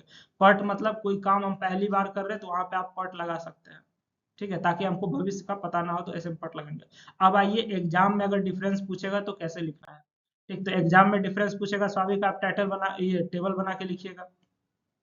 तो सबसे पहले तो हम लोग क्या लिखेंगे? डिफरेंस में इसका जो है फुल फॉर्म लिख देंगे। PERT का फुल फॉर्म क्या है? Program evaluation and review technique. CPM का फुल फॉर्म क्या है? Critical path methods. Full form लिख दिए। अब जो है ये किस मॉडल पे काम करता है? तो PERT अभी आपको तुरंत बताया क्या प्रोबेबिलिस्टिक मॉडल पे काम करता है। हमको भविष्य पता नहीं है क्या होगा, कुछ भी हो सकता है। प्रोबेबिलिटी मतलब क्या? कुछ भी हो सकता है। ठीक है, तो PERT हमारा प्रोबेबिलिस्टिक मेथड पे काम करता है। CPM हमारा क्या है? डिटर्मिनिस्टिक मॉडल है। डिटर्मिनिस्टिक मॉडल का नहीं मतलब हमको मालूम है कि क्या होने वाला है। ठीक है, उसके बाद टाइम का बात किया जाए, इसमें अनसर्टेन टाइम होता है, मतलब कितना टाइम लगेगा ये फिक्स नहीं है। किसमें? PERT में। लेकिन CPM में हमको मालूम है प्रिसाइज वेल नोन टाइम, हमारे पास वेल नोन टाइम, हमको मालूम है एग्जैक्ट कितना टाइम लगने वाला है। ठीक है, जैसे आपको मालूम है ना कि एक दिन में कितना दीवार जोड़ा सकता है। ठीक है, 1 किलोमीटर रोड बनाने में कितना टाइम लगेगा, वो सब आपको मालूम है। ठीक है, लेकिन कोई रिएक्शन कब कितना देर में होगा ये आपको मालूम नहीं है, तो वो आपका क्या है? PERT में आ जाएगा। उसके बाद जॉब का बात किया जाता है। It is used for one time project. One time project मतलब अगर कोई काम आप पहली बार कर रहे हैं, ठीक है, या फिर कोई चीज जो कि बार बार रिपीट नहीं हो रहा है नेचर में, तो वैसे काम में PERT इस्तेमाल किया जाता है। ठीक, लेकिन जो काम आप बार बार कर रहे हैं, ठीक है, तो वैसे काम में हम लोग क्या इस्तेमाल करते हैं? CPM इस्तेमाल करते हैं। जैसे बिल्डिंग बना रहे हैं, बार बार बिल्डिंग बना रहे हैं, हमको मालूम है। ठीक है, या फिर कोई अगर मान के चलो पहली बार माउंट एवरेस्ट पे चढ़ा हुआ, तो उसको पहली बार चढ़ा, उसको मालूम नहीं है कि हम जैसे हम 10 किलोमीटर चले तो अगला आगे क्या आने वाला है। ठीक है, तो वो चीज उसको मालूम नहीं था, क्योंकि वो पहली बार हो रहा था। तो वहां पे हमारा क्या कर सकता है? एक तरह से PERT लगा सकते हैं। ठीक है, लेकिन अगर कोई बार बार जो है किसी पहाड़ पे चढ़ चुका है, तब उसको PERT लगाने की आवश्यकता नहीं है, वहां पे CPM लगेगा। It is activity oriented. ये हमारा क्या है? एक्टिविटी ओरिएंटेड है। ठीक है, और ये हमारा क्या है? इवेंट ओरिएंटेड है। बात समझ में आ गई? Dummy activities, it does not make any use of dummy activities. इसमें कोई डमी एक्टिविटी नहीं आता है PERT में। ठीक है, इसमें हमारा जो कई सारा डमी एक्टिविटी आता है, मतलब एक तरह का फॉल्स एक्टिविटी आ सकता है, ठीक ना। It has nothing to do with cost of a project, इसमें जो है कॉस्ट ऑफ ए प्रोजेक्ट से कोई लेना देना नहीं है। इसमें हम लोग क्या करते हैं कि हम लोग कॉस्ट को और टाइम को मिनिमाइज करने का काम करते हैं कि कम समय में बढ़िया काम कैसे करते हैं, ठीक है, सस्ता में। वो किस में आता है, सीपीएम में आता है। एस्टिमेशन का बात किया जाए तो इसमें हम लोग एक्सपेक्टेड टाइम का बात करते हैं, मतलब फिक्स समय नहीं, कितना दिन में क्या होगा, ठीक है। और इसमें हम लोग जो है, हमारे पास जो है कैलकुलेशन, हमारा जो है टाइम पहले से मालूम होता है, ठीक है, तो उसके अनुसार हम लोग कैलकुलेट करते हैं कि अगर मान के चलो एक दिन, सॉरी, अगर हमारा जो है 4 रूम का, सॉरी, हमारा जो है एक रूम प्लास्टर करने में अगर 4 दिन लगता है, 4 दिन छोड़ो, अगर एक रूम प्लास्टर करने में हमारा 4 दिन लग रहा है, ठीक है, तो हम लोग क्या कर सकते हैं, सीपीएम के थ्रू वो हम देखेंगे ना कि इसको हम लोग 3 दिन में कैसे प्लास्टर कर सकते हैं, वो हम लोग सीपीएम से तय कर सकते हैं। बात समझ में आ रही है, मतलब जिसमें ज्यादा टाइम लग रहा है उसको टाइम कम कर सकते हैं, क्योंकि आपको मालूम है कि प्लास्टर में 4 दिन लगेगा, अब इसको हमको 3 दिन करना है, ठीक है। लेकिन पर्ट में क्या है कि आपको मालूम नहीं कि हमारा जो भी प्रोजेक्ट है वो कितना दिन में कंप्लीट होगा। बात समझ में आ रही है। टाइम का बात किया जाए तो PERT is restricted to time variable, PERT में हमारा टाइम वेरिएबल पे रेस्ट्रिक्टेड है, मतलब हमको टाइम पता नहीं होता, टाइम ही निकालना होता है, ठीक है। सीपीएम हमको जो है टाइम कॉस्ट ट्रेड ऑफ पे डिपेंडेंट करता है, ठीक ना। हमको टाइम और कॉस्ट दोनों बचाने का काम करना पड़ता है। उसके बाद आपसे एक सवाल पूछा गया था क्वेश्चन, ये क्वेश्चन में, ठीक है, सवाल पूछा गया था इसी में, ठीक है, यही जो क्वेश्चन देख रहे हो उसी में एक सवाल पूछा गया था कि आप जो है कहाँ पे पर्ट इस्तेमाल करना चाहेंगे सीपीएम के बदला, ठीक है। तो पर्ट हम लोग कहाँ इस्तेमाल करना चाहेंगे, PERT is preferred in projects that involve uncertainty और इनोवेशन। अगर आपका कोई प्रोजेक्ट है जिसमें अनसर्टेनिटी देखने को मिल रहा है, मतलब कुछ नया होने वाला है, हमको कुछ मालूम नहीं है, तो वहां पे हम लोग पर्ट इस्तेमाल करेंगे। या फिर अगर हम लोग R&D या फिर कोई न्यू प्रोडक्ट डेवलपमेंट कर रहे हैं, मतलब कुछ नया चीज बना रहे हैं, रिसर्च एंड डेवलपमेंट का काम कर रहे हैं, तो वहां पे हम लोग पर्ट इस्तेमाल करेंगे। It is used when activity durations are highly variable, ठीक है। पर्ट कहाँ इस्तेमाल किया जाता है, जहाँ पे एक्टिविटी ड्यूरेशन जो मतलब कोई भी काम में लगने वाला समय जो बहुत ज्यादा बदल रहा है, ठीक है, तो वहां पे हम लोग पर्ट इस्तेमाल कर सकते हैं। या फिर रिस्क असेसमेंट जो बहुत ज्यादा है तो ऐसे हम पर्ट इस्तेमाल करेंगे। आगे क्या कहता है, 5 का B नंबर क्वेश्चन देखिए, discuss the objectives of network analysis. Network analysis का जो है ऑब्जेक्टिव्स, ऑब्जेक्टिव करने का मतलब क्या उद्देश्य है, क्यों नेटवर्क एनालिसिस करते हैं, तो वो चीज हम लोग देखेंगे। नेटवर्क एनालिसिस जो है, इससे हमको क्या मिलता है, कोई भी प्रोजेक्ट का जो है ना विजुअलाइजेशन में हमको मदद मिलता है, ताकि हमको पता चल जाए कि कौन सा काम पहले करना है, ठीक है। जैसे हम लोग अगर बिल्डिंग बन रहा है, ठीक है, लेकिन जिसको कोई आइडिया नहीं है तो वो क्या बोलेगा कि हमारा जो है रूम ढाल के तैयार हो गया, तो सबसे पहले जिसको बिल्डिंग बना रहा है उसको आइडिया, प्लास्टरिंग करना है, उसके बाद जो है पुट्टी करना है, ठीक है, उसके बाद क्या करना है, पेंट करना है। बात समझ में आ रही है? तो उसको एक सीक्वेंस पता चल जाता है, किससे, नेटवर्क एनालिसिस से हमारा एक सीक्वेंस पता चल जाता है कि कौन सा काम रुका हुआ है। अब जैसे तुम प्लास्टर कर दिए हो, ठीक है, प्लास्टर करने के बाद पेंट का काम रुका हुआ है, तो अगर तुम नेटवर्क एनालिसिस की हो तो तुम पूछोगे ना कि भाई पेंट का काम क्यों रुका हुआ है, तो बीच में सर पुट्टी आता है, पुट्टी होगा तब ना पेंट होगा। तो ये चीज हमको कैसे पता चलता है, नेटवर्क से पता चलता है कि पहले कौन सा काम होगा फिर कौन सा काम होगा। तो अगर बीच में कोई काम छूटा हुआ है तो वो हमको ऑलरेडी क्लियर हो जाता है इससे। दूसरा क्या होता है, क्रिटिकल पाथ आइडेंटिफिकेशन। इससे हमको नेटवर्क एनालिसिस से हम लोग क्रिटिकल पाथ को पता कर सकते हैं। क्रिटिकल पाथ क्या होता है, longest sequence of dependent task, ठीक है। मतलब जो सबसे लंबा पाथ है और उसके बीच में जो भी हमारा डिपेंडेंट चीज आ रहा है उसको हम लोग क्या कहेंगे, क्रिटिकल पाथ कहेंगे, ठीक ना। तो वो सारा चीज हमारा इसमें आ जाएगा क्रिटिकल पाथ में। चलिए अगला पॉइंट क्या है हमारा, हमारा जो है नेटवर्क एनालिसिस करने का एक फायदा ये भी होता है, ऑप्टिमाइजेशन ऑफ रिसोर्सेज।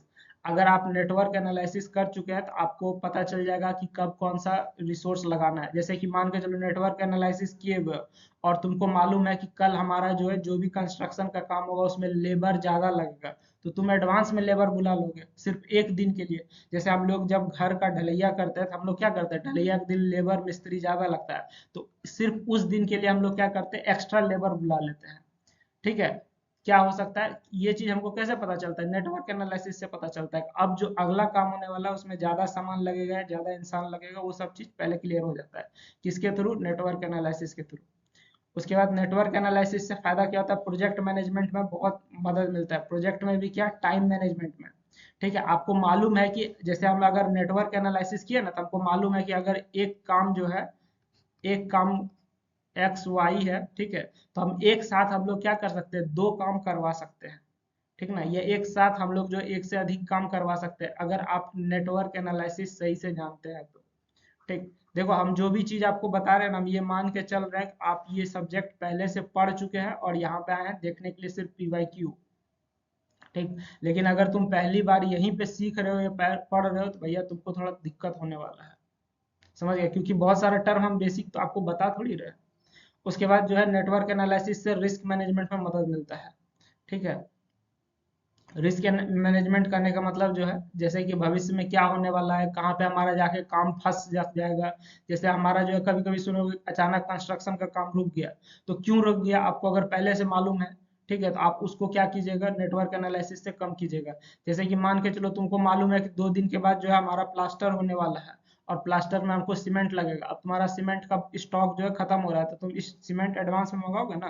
तो ये सब चीज किससे पता चलता है, नेटवर्क एनालिसिस से पता चलता है। कॉस्ट कंट्रोल में मदद करता है, ठीक है। कॉस्ट कंट्रोल में क्या मदद करता है, हमारा जो भी रिस्क है, बात समझ में आ रही है, रिस्क को कम करने की मदद में फायदा पहुंचाता है, ताकि हमारा जो है पैसा बच सके। ठीक, जैसे कि मान के चलो अगर तुमको मालूम है कि हमारा जो है सीमेंट, जैसे मान के चलो आज तुम 20 तारीख है, ठीक है, 20 तारीख को तुम देख लिया, अब अगला जो तुमको सीमेंट का जरूरत होगा ना वो तुम्हारा 30 तारीख को होगा, यानी कि बीच में 10 दिन का गैप है, 10 दिन तक तुमको सीमेंट नहीं इस्तेमाल होना है। तो तुम ऐसा थोड़ी करोगे हम एक ही बार यहाँ पे पूरा ट्रक भर के सीमेंट मंगा लिए, हमको जब अभी सीमेंट का काम नहीं है तो हम लोग अब कब बनाएंगे, 30 तारीख के आसपास मंगाएंगे, ताकि 10 दिन हमारे यहाँ सीमेंट स्टॉक में नहीं रहे, ठीक है, क्योंकि आपका सामान स्टॉक में रहेगा तो आपके लिए खतरा है, सीमेंट खराब हो जाता है ना।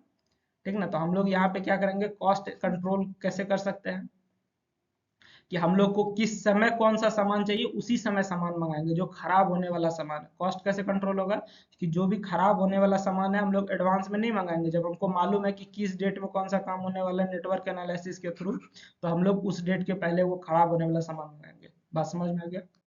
चलिए अगला क्वेश्चन क्या कहता है, what are the factors that must be taken into account before the selection of construction equipment. Construction equipment मतलब कंस्ट्रक्शन साइट पे जो भी काम इस्तेमाल होता है, जैसे आपका जो जेसीबी हो गया, रोलर मशीन हो गया, ठीक है, गड्ढा खोदने वाला मशीन हो गया, जो भी तरह का चीज है, तो हम लोग जो है वो सब सिलेक्शन के समय कैसे सेलेक्ट करते हैं, क्या देख के सेलेक्ट करते हैं, वही आपको बताना है। फैक्टर्स करने का मतलब हो गया कि आप क्या देख के वो सब सेलेक्ट कीजिएगा, ठीक ना। तो कंस्ट्रक्शन करने से पहले हम लोग क्या देखते हैं सर, सबसे पहला नेचर ऑफ द प्रोजेक्ट, हम लोग जो भी प्रोजेक्ट कर रहे हैं वो किस नेचर का प्रोजेक्ट है, ठीक है, वहां पे हमारा कौन सा इंस्ट्रूमेंट लगेगा, कौन सा मशीन लगेगा, ठीक है, वो सारा चीज हम लोग देख लेंगे। तो वो कैसे देख लेंगे, प्रोजेक्ट के नेचर के आधार पे देख लेंगे, ठीक है, कि वहाँ हमारा क्रेन लगने वाला है, ठीक है, या फिर क्या लगने वाला है, तो वो सारा चीज हमारा उसके प्रोजेक्ट के नेचर पे तय करता है किस तरह का काम हो रहा है। दूसरा कॉस्ट ऑफ इक्विपमेंट, ठीक ना, अगर आपको सामान खरीदना पड़ता है, ठीक, अगर आपको जो है सामान खरीदना पड़ता है तो वहां पे आप देख लीजिएगा कि हमारा जो है कि कौन सा कॉस्ट के अनुसार कौन सा सामान पड़ेगा। अगर मान के चलो तुमको गड्ढा खोदना है, ठीक है, तो गड्ढा खोदने के लिए हमारे पास कई तरह का इक्विपमेंट होता है, तो जो सस्ता पड़ेगा तुम वही इक्विपमेंट खरीदोगे ना, ठीक है। या फिर अगर तुम देख लोगे, ठीक, या फिर अगर तुमको एक और बात बताते हैं, जैसे कि मान के चलो कि बड़ा बड़ा जो जेसीबी होता है उसको एक जगह से दूसरे जगह ले जाने में बहुत खर्चा पड़ता है, क्योंकि वो आसानी से मूवमेंट नहीं करता है, ठीक है। तो वैसे कंडीशन में अगर तुमको मालूम है कि यहाँ पे हम इसके बदला कौन सा इंस्ट्रूमेंट इस्तेमाल कर सकते हैं जिससे हमको पैसा बच जाएगा, तो कॉस्ट ऑफ इक्विपमेंट में भी ये हमको मदद करता है। आगे हमारा क्या है, साइट कंडीशन, कि आप जो भी इक्विपमेंट इस्तेमाल कीजिएगा, जो भी मशीन इस्तेमाल कीजिएगा, तो वहाँ का साइट कैसा है, ठीक है, वहां पे हमारे पास वो पर्याप्त मात्रा में स्पेस है कि नहीं है, जमीन हमारा ऐसा तो नहीं है कि अब तुम जेसीबी पार्क किए और उसके बाद मिट्टी धंस गया, पता चला जेसीबी पलट गया। बात समझ में आ रही है, ठीक है। तो इस तरीके का आपको देख लेना है कि क्रेन हम लगाए और पता चला कि क्रेन हमारा जो है वो ऊपर से ही टूट गया, ठीक ना, ताकि बार बार भूकंप आ रहा था वो हिला और क्रेन ऊपर से ही टूट गया, मतलब कुछ भी जो है आपको साइट का कंडीशन देख लेना है कि वहाँ का माहौल कैसा है। उसके बाद अवेलेबिलिटी ऑफ स्किल्ड लेबर, की हम लोग जो भी मशीन इस्तेमाल करेंगे उसको चलाने के लिए जो ऑपरेट करेगा, ठीक है, उस तरह का हमारे पास शिक्षित या जानकार इंसान है कि नहीं है, मजदूर है कि नहीं है, वो भी आपको देख लेना, तभी वो इस्तेमाल आप कीजिएगा। उसके बाद इफिशियंसी एंड प्रोडक्टिविटी देख लेंगे, हम लोग जो भी मशीन या इक्विपमेंट इस्तेमाल करने वाले हैं उससे हमको कितना फायदा होगा। ठीक है, अगर हमको उससे फायदा ही नहीं लेकिन जबरदस्ती इस्तेमाल कर रहे हैं तो उसको इस्तेमाल नहीं करना है। ठीक है, उसके बाद ड्यूरेबिलिटी एंड रिलायबिलिटी देख लेंगे। ड्यूरेबिलिटी मतलब हमारा जो है ज़्यादा दिन तक इक्विपमेंट टिकना चाहिए, मशीन वगैरह टिकना चाहिए। ठीक है, और रिलायबिलिटी मतलब वो भरोसेमंद है, अब काम स्टार्ट कर दिए बीच में बार बार खराब हो रहा है तो वो ऐसा चीज़ नहीं होना चाहिए। रिलायबल मतलब अगर एक बार हम काम स्टार्ट कर दिए तो वो हमारा पूरा काम खत्म कर सकता है कि नहीं कर सकता है। रिलायबिलिटी मतलब हो गया भरोसा करना। ठीक है, चलिए आगे हमारा क्या, इन्वायरमेंटल इम्पैक्ट, हमारा जो भी मशीन है तो उससे हमारा इन्वायरमेंट पे क्या असर पड़ता है, वो भी आपको देख लेना है कि बहुत ज़्यादा पॉल्यूशन तो नहीं करता है, बहुत ज़्यादा आवाज़ तो नहीं करता है। ठीक है, वो सारा चीज़ हमको भी देखना है, क्योंकि अगर बहुत ज़्यादा आवाज़ करेगा तो आसपास जो कॉलोनी है जहाँ लोग रहते हैं उसको डिस्टर्बेंस होगा। ठीक ना, फ्लेक्सिबिलिटी एंड वर्साटिलिटी देखेंगे कि हम लोग जो भी इंस्ट्रूमेंट या इक्विपमेंट कंस्ट्रक्शन का इस्तेमाल करेंगे वो अगर एक ही इंस्ट्रूमेंट कई सारा काम कर दे, ठीक है, तो वो बहुत अच्छा चीज़ है। जैसे भी जेसीबी तुम्हारा है, 3-4 तरह का काम कर देता है। ठीक है, एक्चुअली जेसीबी तो कंपनी का नाम है ना, उसको हम लोग क्या कहते हैं, बुलडोजर कहते हैं। ठीक है, तो वो हमारा मिट्टी भी खोद देता है, सामान भी उठा देता है, किसी चीज़ को तोड़ भी देता है, तो वो सब चीज़ हमारा क्या हो गया कि अगर एक ही चीज़ हमारा कई सारा काम कर सके तो हम लोग उसको क्या कहेंगे, प्रीफर करना पसंद करेंगे। चलिए, calculate the output per day of A concrete mixture of 200 litres. ठीक है, कंक्रीट मिक्सचर है जिसका कि आपका आपको क्या निकालना है, आउटपुट पर डे मतलब एक दिन में वो कितना हमको मटेरियल तैयार करके देगा। कौन, कंक्रीट मिक्सचर। ठीक है, एक कंक्रीट मिक्सचर होता है जिसमें हम लोग कंक्रीट का मसाला मिलाते हैं, आप देखिए अगर डलैया के समय हम लोग लाते हैं एक मिक्सचर जिसमें हम लोग मसाला मिलाते हैं। ठीक है, तो अब वो जो हमारा मिक्सचर है उसका वॉल्यूम दिया हुआ है, उसका कैपेसिटी जो है 200 लीटर है। ठीक ना, तो एक दिन में वो कितना तैयार करके दे सकता है वो आपको बताना है। ठीक, तो इसमें आपको डाटा जो अपने मन से एज्यूम करना है, तो अपने मन से जो एज्यूम कीजिएगा ना तो हो सकता है कि आपको अलग अलग बुक में या अलग अलग जगह पे अलग अलग सॉल्यूशन मिले। ठीक है, तो चलिए हम लोग जो है अपने मन से डाटा ले रहे हैं, तो हम मान के चल रहे हैं कि हमारा जो है बैच साइकिल टाइम जो है वो 10 मिनट है। साइकिल टाइम हमारा क्या है, 10 मिनट, मतलब एक एक बार मिक्सचर में डालिएगा तो उसको मिक्सिंग में, लोडिंग में, अनलोडिंग में, मतलब मिक्सचर में एक बार सामान डालना, उसको मिक्स करना और उससे बाहर निकालना, इसमें हम मान के चल रहे हैं कि 10 मिनट लग रहा है। बहुत जगह आप देखिएगा 3 मिनट 4 मिनट भी मान लेता है। ठीक है, लेकिन हम क्या मान के चल रहे हैं, 10 मिनट लग रहा है कि एक बार हम लोग जो है सामान मिक्सचर में डालेंगे, मिलाएंगे और उससे बाहर निकालेंगे तो उसमें हमको कितना टाइम लगेगा, 10 मिनट, ऐसा हम मान के चल रहे हैं। क्योंकि क्वेश्चन में कहा आप अपने मन से डाटा मान सकते हैं। अब मान के चलो कि हम मशीन चलाते हैं 8 घंटा। ठीक है, मशीन चलाते हैं 8 घंटा, तो 8 घंटा में क्या मिनट हो गया, 1 घंटा में 60 मिनट, तो 8 घंटा में 480 मिनट हो गया। यानी कि आपका मशीन जो है 480 मिनट चल रहा है। और एक बार मटेरियल बनने में कितना टाइम लग रहा है, 10 मिनट लग रहा है। एक बार मटेरियल बनने में 10 मिनट टाइम लग रहा है और मशीन कितना मिनट चल रहा है, 480 मिनट चल रहा है। ठीक है, तो एक बार तो कितना बार हमारा टोटल मटेरियल बन के तैयार रहेगा, 480/10, 48 बैच। 48 बैच करने का मतलब, बैच हो गया मतलब क्या, आपका कंक्रीट बन के तैयार हो गया एक बार। ठीक है, एक बार आप मटेरियल डाले, कंक्रीट बन के तैयार हो गया, ये आपका एक बैच कहलाता है। फिर दूसरा बार मटेरियल डाले और कंक्रीट बन के तैयार हो गया, ये दूसरा बैच कहलाएगा। ठीक है, तीसरा बार मटेरियल डाले, कंक्रीट बन के तैयार हो गया, अब उसको हम लोग जाकर इस्तेमाल करेंगे, ये तीसरा बैच हो गया। तो इस तरीके से टोटल 48 बैच होगा, क्योंकि एक बैच होने में 10 मिनट समय लगता है। ठीक है, तो 480 मिनट, 8 घंटा मशीन चलाए तो 48 बैच तैयार होगा। ठीक, उसके बाद 48 बैच तैयार होने के बाद हमको मालूम है कि हमारा मशीन का कैपेसिटी कितना है, 200 लीटर।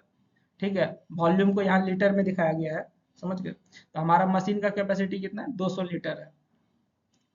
ठीक, तो इसके आधार पे हम लोग क्या करेंगे, आउटपुट निकालेंगे।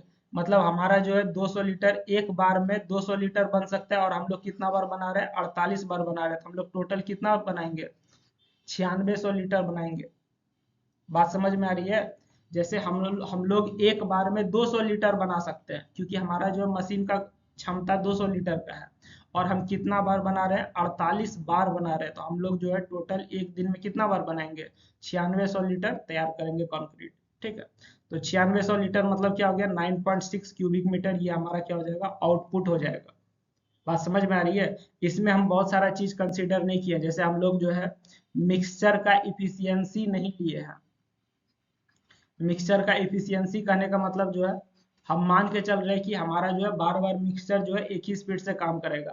कभी कभी होता है ना कि मिक्सचर स्टार्टिंग में बहुत अच्छा काम किया, उसके बाद उसका स्पीड कम हो जाता है, तो हम लोग ऐसा कुछ मान के नहीं चल रहा है। हम लोग मान के चल रहे हैं कि हमारा मिक्सचर जो है एक ही स्पीड से हमेशा काम करते रहेगा, उसका इफिशियंसी को हम लोग कंसिडर नहीं कर रहे हैं।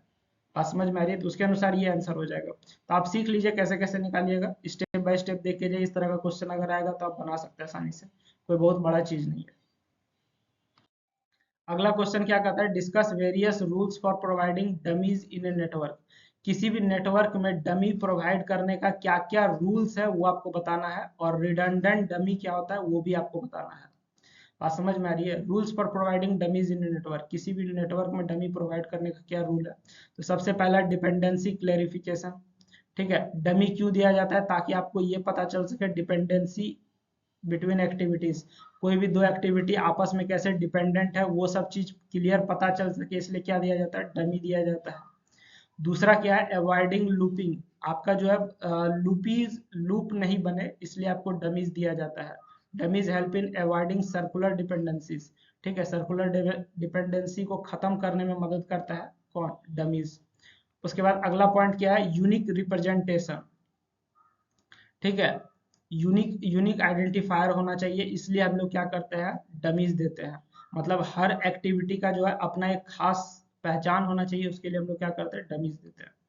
उसके बाद डमी क्यों दिया जाता है, ensuring logical sequencing. Logical sequencing मतलब आपको मालूम होना चाहिए कि अगला एक्टिविटी क्या होने वाला है, एक प्रॉपर सीक्वेंस मालूम होना चाहिए, इसलिए हम लोग डमी देते हैं। ठीक ना। उसके बाद रिडंडेंट डमी क्या होता है, बात समझ गए, रिडंडेंट डमी क्या होता है, तो सॉरी रिडंडेंट डमीज क्या होता है, अननेसेसरी डमी होता है, मतलब जिसका कोई काम नहीं है। ठीक है, और ये जो है किसी भी सीक्वेंस या एक्टिविटी का लॉजिक चेंज नहीं करता है। रिडंडेंट डमी क्या होता है, ये हमारा जो है बेफिजूल होता है, और ये किसी भी सीक्वेंस सॉरी किसी भी एक्टिविटी का लॉजिक या सीक्वेंस को नहीं बदलता है, मतलब ये बेवजह हम लोग दे देते हैं। ठीक है, इसका कोई यूज नहीं रिडंडेंट डमी का। रिडंडेंट डमी ओनली क्या करता है, क्लटर द नेटवर्क, ये सिर्फ नेटवर्क को क्लटर करता है एंड और डायग्राम को कॉम्प्लिकेट बनाता है। ठीक है, इससे हमारा जो है कोई फायदा नहीं है, और इसको जो है हम लोग क्या कर देते हैं, अगर आपको नेटवर्क सिंपल रखना है तो रिडंडेंट डमी को हम लोग हटा देते हैं, इससे हमारा जो है काम से अच्छा नहीं होता है। What are the methods used for the manufacture of precast concrete elements. कह रहा है कि प्रीकास्ट, प्रीकास्ट करने का क्या मतलब होता है, जिसे बताते हैं। प्रीकास्ट, कास्ट मतलब क्या होता है, कास्टिंग, किसी भी चीज को तैयार करना, किसी भी चीज को ढांचा देके तैयार करना, उसको हम लोग कास्टिंग कहते हैं। और प्री मतलब होता है पहले। प्री मतलब क्या होता है, पहले। अगर कोई भी चीज हम लोग तैयार कर रहे हैं वो भी पहले ही तैयार कर लिए तो उसको हम लोग क्या कहेंगे, प्री कास्ट कहेंगे। जैसे मान के चलो कि तुमको घर बना रहा है, ठीक है, या फिर हाँ इसका सबसे अच्छा एग्जांपल देते हैं, अभी के समय में जो पुल वगैरह बनता है, ठीक है, तो पुल का जो भी पार्ट्स है वो लोग हम लोग ऑलरेडी पहले से कास्ट कर लेते हैं। ठीक ना, तुम देखो वो कंस्ट्रक्शन साइट पे सिर्फ पाया बनाया जाता है। ठीक है, कंस्ट्रक्शन साइट पे सिर्फ पाया बनाया जाता है, और उसके ऊपर जो इस तरह से हम लोग देते हैं, वो चीज हमारा जो है पहले से बन के तैयार हो जाता है। बात समझ में आ रही है? वो चीज हम लोग जो पहले से बना लेते हैं उसको क्या कहते हैं, प्री कास्ट कहते हैं। ठीक, तो आपसे क्वेश्चन क्या पूछ रहा है, what are the methods used for the manufacture of pre cast. Pre cast concrete बनाने के लिए, ठीक है, प्री कास्ट कंक्रीट तैयार करने के लिए हमारे पास कौन कौन सा मेथड है वो आपको बताना है। बात समझ गए? तो सबसे पहले हमारे पास क्या फ्रेमवर्क मेथड है। फ्रेमवर्क में हम लोग क्या करते हैं, प्री कास्ट कंक्रीट सच है जैसे कि बीम, कॉलम, स्लैब, पैनल, ठीक है, इस सब को हम लोग तैयार कर लेते हैं किसमें, रीयूजेबल मोल्ड में, मतलब एक ही तरह का फ्रेम बना दिया, अब उसमें हम लोग बार बार देके हम लोग मटेरियल तैयार कर दिए। ठीक ना, तो ये हमारा पहला मेथड क्या हो गया, फ्रेमवर्क फॉर्मवर्क मेथड। दूसरा हमारा क्या है, प्री स्ट्रेस्ड कंक्रीट मेथड। ठीक है, प्री स्ट्रेस कंक्रीट में हमारा क्या होता है, प्री स्ट्रेस के बारे में तो आप पढ़े होंगे। प्री स्ट्रेस कंक्रीटिंग में हम लोग कास्टिंग करते हैं कंक्रीट को हाई टेंसल स्टील वायर या केबल के साथ। ठीक ना, कंक्रीट को डालने से पहले हमारा जो भी छड़ होता है उसमें काफी ज्यादा टेंशन दे देते हैं। ठीक, तो वो किस में हो जाता है, प्री स्ट्रेस कंक्रीट में हो जाता है। उसके बाद tilt up construction. Tilt up construction करने का मतलब क्या हो गया, जो भी हमारा लार्ज प्रीकास्ट पैनल है या फिर are cast on the ground at the site, ठीक ना, साइट पे हम लोग जो है उसको ऑलरेडी तैयार कर लेते हैं, उसके बाद उसको खड़ा कर दिया जाता है। ठीक है, modular precast construction, modular precast construction में हम लोग क्या करते हैं कि हम लोग जो है मॉड्यूल के रूप में तैयार कर लेते हैं। जैसे हमारा जो भी घर बन रहा है, ठीक ना, वहां पे हम लोग जो भी उस तरह का स्लैब लगेगा या जो भी रैक लगने वाला है वो सारा चीज हम लोग पहले से बना के तैयार करेंगे, बस उसको ले जाके असेंबल करते हैं। असेंबल का काम इस यहाँ पे सिर्फ करते हैं। ठीक है, और लास्ट हमारा क्या हो जाएगा इसमें, तो लास्ट में हमारा क्या देख लेंगे, एक्सट्रूशन मेथड। कंक्रीट को इसमें क्या किया जाता है, मोल्ड के थ्रू एक्सक्रूड किया जाता है, ठीक ना, और हॉलो कोर स्लैब्स वगैरह तैयार किया जाता है। बात समझ में आ गई। ये हमारा जो है किसके लिए अवेलेबल है मेथड, ये हमारा लॉन्ग स्पैन वगैरह के लिए अवेलेबल है एक्सट्रूशन मेथड। ठीक, चलिए आगे बढ़ते हैं हम लोग यहाँ से। अगला क्या कहता है, explain duties and responsibilities of parties involve in a contract. Contract में हमारा जो भी पार्टीज है, ठीक है, उसका क्या क्या काम है। जैसे ही हमारा कॉन्ट्रैक्ट बनता है तो उसमें कौन कौन सा आदमी आता है पहले वो आपको दिखा बताते हैं हम लोग। ठीक ना, कोई भी कॉन्ट्रैक्ट में हमारा कौन कौन लोग इन्वॉल्व होता है। तो सबसे पहले एक क्लाइंट होता है। जैसे मान के चलो एक बिल्डिंग बन रहा है, तो बिल्डिंग का अगर कॉन्ट्रैक्ट है, कॉन्ट्रैक्ट हो गया, ठीक है, तो इसमें कौन कौन सा आदमी इस्तेमाल होगा। सबसे पहला एक क्लाइंट होगा कि जिसका ये बिल्डिंग बन रहा है, ठीक है, कौन ये बिल्डिंग बनवा रहा है वो उसका एक क्लाइंट होगा या फिर उसको आप ऑनर कहिएगा। दूसरा इसमें कौन आएगा सर, कॉन्ट्रैक्टर आएगा कि किसको आप बिल्डिंग बनाने का ठेका दे रहे हैं, जिसको आप क्या कहते हैं, कॉन्ट्रैक्टर कहते हैं। उसके बाद कॉन्ट्रैक्टर के नीचे सब कॉन्ट्रैक्टर आएगा। जैसे मान के चलो तुम बिल्डिंग बनाने का जिसको ठेका दिए हो, ऐसा थोड़ी कि वही अपना मटेरियल लाता है वही लेबर लाता है, ऐसा नहीं होता है। वो लेबर के लिए किसी और कॉन्ट्रैक्टर को बात करेगा, ठीक है, मटेरियल के लिए किसी और कॉन्ट्रैक्टर को बात करेगा। तो ये हमारा क्या हो गया, सब कॉन्ट्रैक्टर। सब कॉन्ट्रैक्टर के बाद हमारा और क्या आता है, आर्किटेक्ट या इंजीनियर आता है। इसके बाद हमारा कौन आता है, आर्किटेक्ट या इंजीनियर, जो कि इस चीज का पूरा डिजाइन वगैरह तैयार करता है और वो सही सजेशन देता है। ठीक है, और इसके साथ साथ हमारा जो है,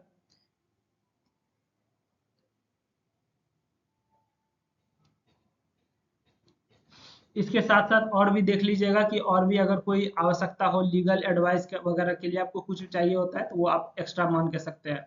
लेकिन हमारा जो है मेनली यही चार आदमी हमारा जो है कोई भी कंस्ट्रक्ट कॉन्ट्रैक्ट में पार्टी के रूप में होता है। ठीक है, कॉन्ट्रैक्ट में कोई भी पार्टी के लिए हमारा जो है मेनली यही चार आदमी होता है। कौन कौन, एक क्लाइंट होता है, कॉन्ट्रैक्टर होता है, सब कॉन्ट्रैक्टर होता है और इंजीनियर होता है। तो अब इसका क्या रोल है, ड्यूटीज और रेस्पॉन्सिबिलिटी। ड्यूटी मतलब किसको किस काम के लिए रखा गया, और रिस्पॉन्सिबिलिटी मतलब उसका जिम्मेवारी क्या है। जैसे अगर क्लाइंट है, ठीक है, तो क्लाइंट का क्या काम है, क्लाइंट का काम है कि पैसा देना, ठीक है, और बताना कि हमको काम कैसे कराना, हम जो बिल्डिंग बना रहे हैं वो बिल्डिंग कैसा बनेगा वो बताना, और उसके लिए जो भी पैसा चाहिए वो पैसा देना। ये किसका काम है, क्लाइंट का काम है, ये उसका ड्यूटी है। और रेस्पॉन्सिबिलिटी क्या है कि टाइम पे पैसा देना, ये रेस्पॉन्सिबिलिटी है। जैसे मान कर चलो तुम बिल्डिंग बना रहे हो, तुम पैसा तो आज न कल दे ही दोगे, लेकिन अगर समय पे नहीं दोगे तो काम खराब हो जाएगा। बात समझ में आ रही है। या फिर कोई भी काम होने से पहले तुमको बताना पड़ेगा कि हाँ, हमको जो है ये चीज ऐसे बनाना है, अगर बाथरूम बनाना है तो इस साइज का बनाना है, तो ये चीज एडवांस में बता दीजिएगा। काम खराब होने के बाद बताइएगा तो आपको थोड़ी कुछ कोई सुनेगा। उसी तरह से कॉन्ट्रैक्टर का काम क्या है, कॉन्ट्रैक्टर का काम है सही मटेरियल इस्तेमाल करके, सॉरी, कॉन्ट्रैक्टर का काम है बिल्डिंग बनाना, ठीक ना, लेकिन उसका रेस्पॉन्सिबिलिटी क्या है कॉन्ट्रैक्टर का, कि आपको जो है प्रॉपर मटेरियल इस्तेमाल कीजिए या गुड क्वालिटी का मटेरियल इस्तेमाल कीजिए और प्रोजेक्ट को समय पर पूरा कीजिए। ये कॉन्ट्रैक्टर का काम है। इंजीनियर का काम क्या है कि उस बिल्डिंग को सही से मजबूती देना और सही सलाह देना। बात समझ में आ रही है। तो इसका रेस्पॉन्सिबिलिटी और काम दोनों बताना है। ड्यूटी मतलब क्या हो गया, उसको किस काम के लिए रखा गया, रेस्पॉन्सिबिलिटी मतलब उस काम को कितना ईमानदारी से कितना जिम्मेदारी से कर रहा है। ठीक है, तो हम लोग एक एक करके देखते हैं कि किसका क्या काम है और किसको कितना जिम्मेवारी दिया गया है। ठीक है, ताकि हमारा जो है काम क्या हो सके, खराब नहीं हो सके। तो सबसे पहला हमारा जो है वो कौन आता है, सबसे पहला हम लोग जो है बात करने वाले हैं इसमें किस चीज के बारे में, कि कौन कौन सा पार्टी है इसमें। तो सबसे पहला पार्टी जो हमारा आता है वो कौन आता है, ओनर या क्लाइंट आता है।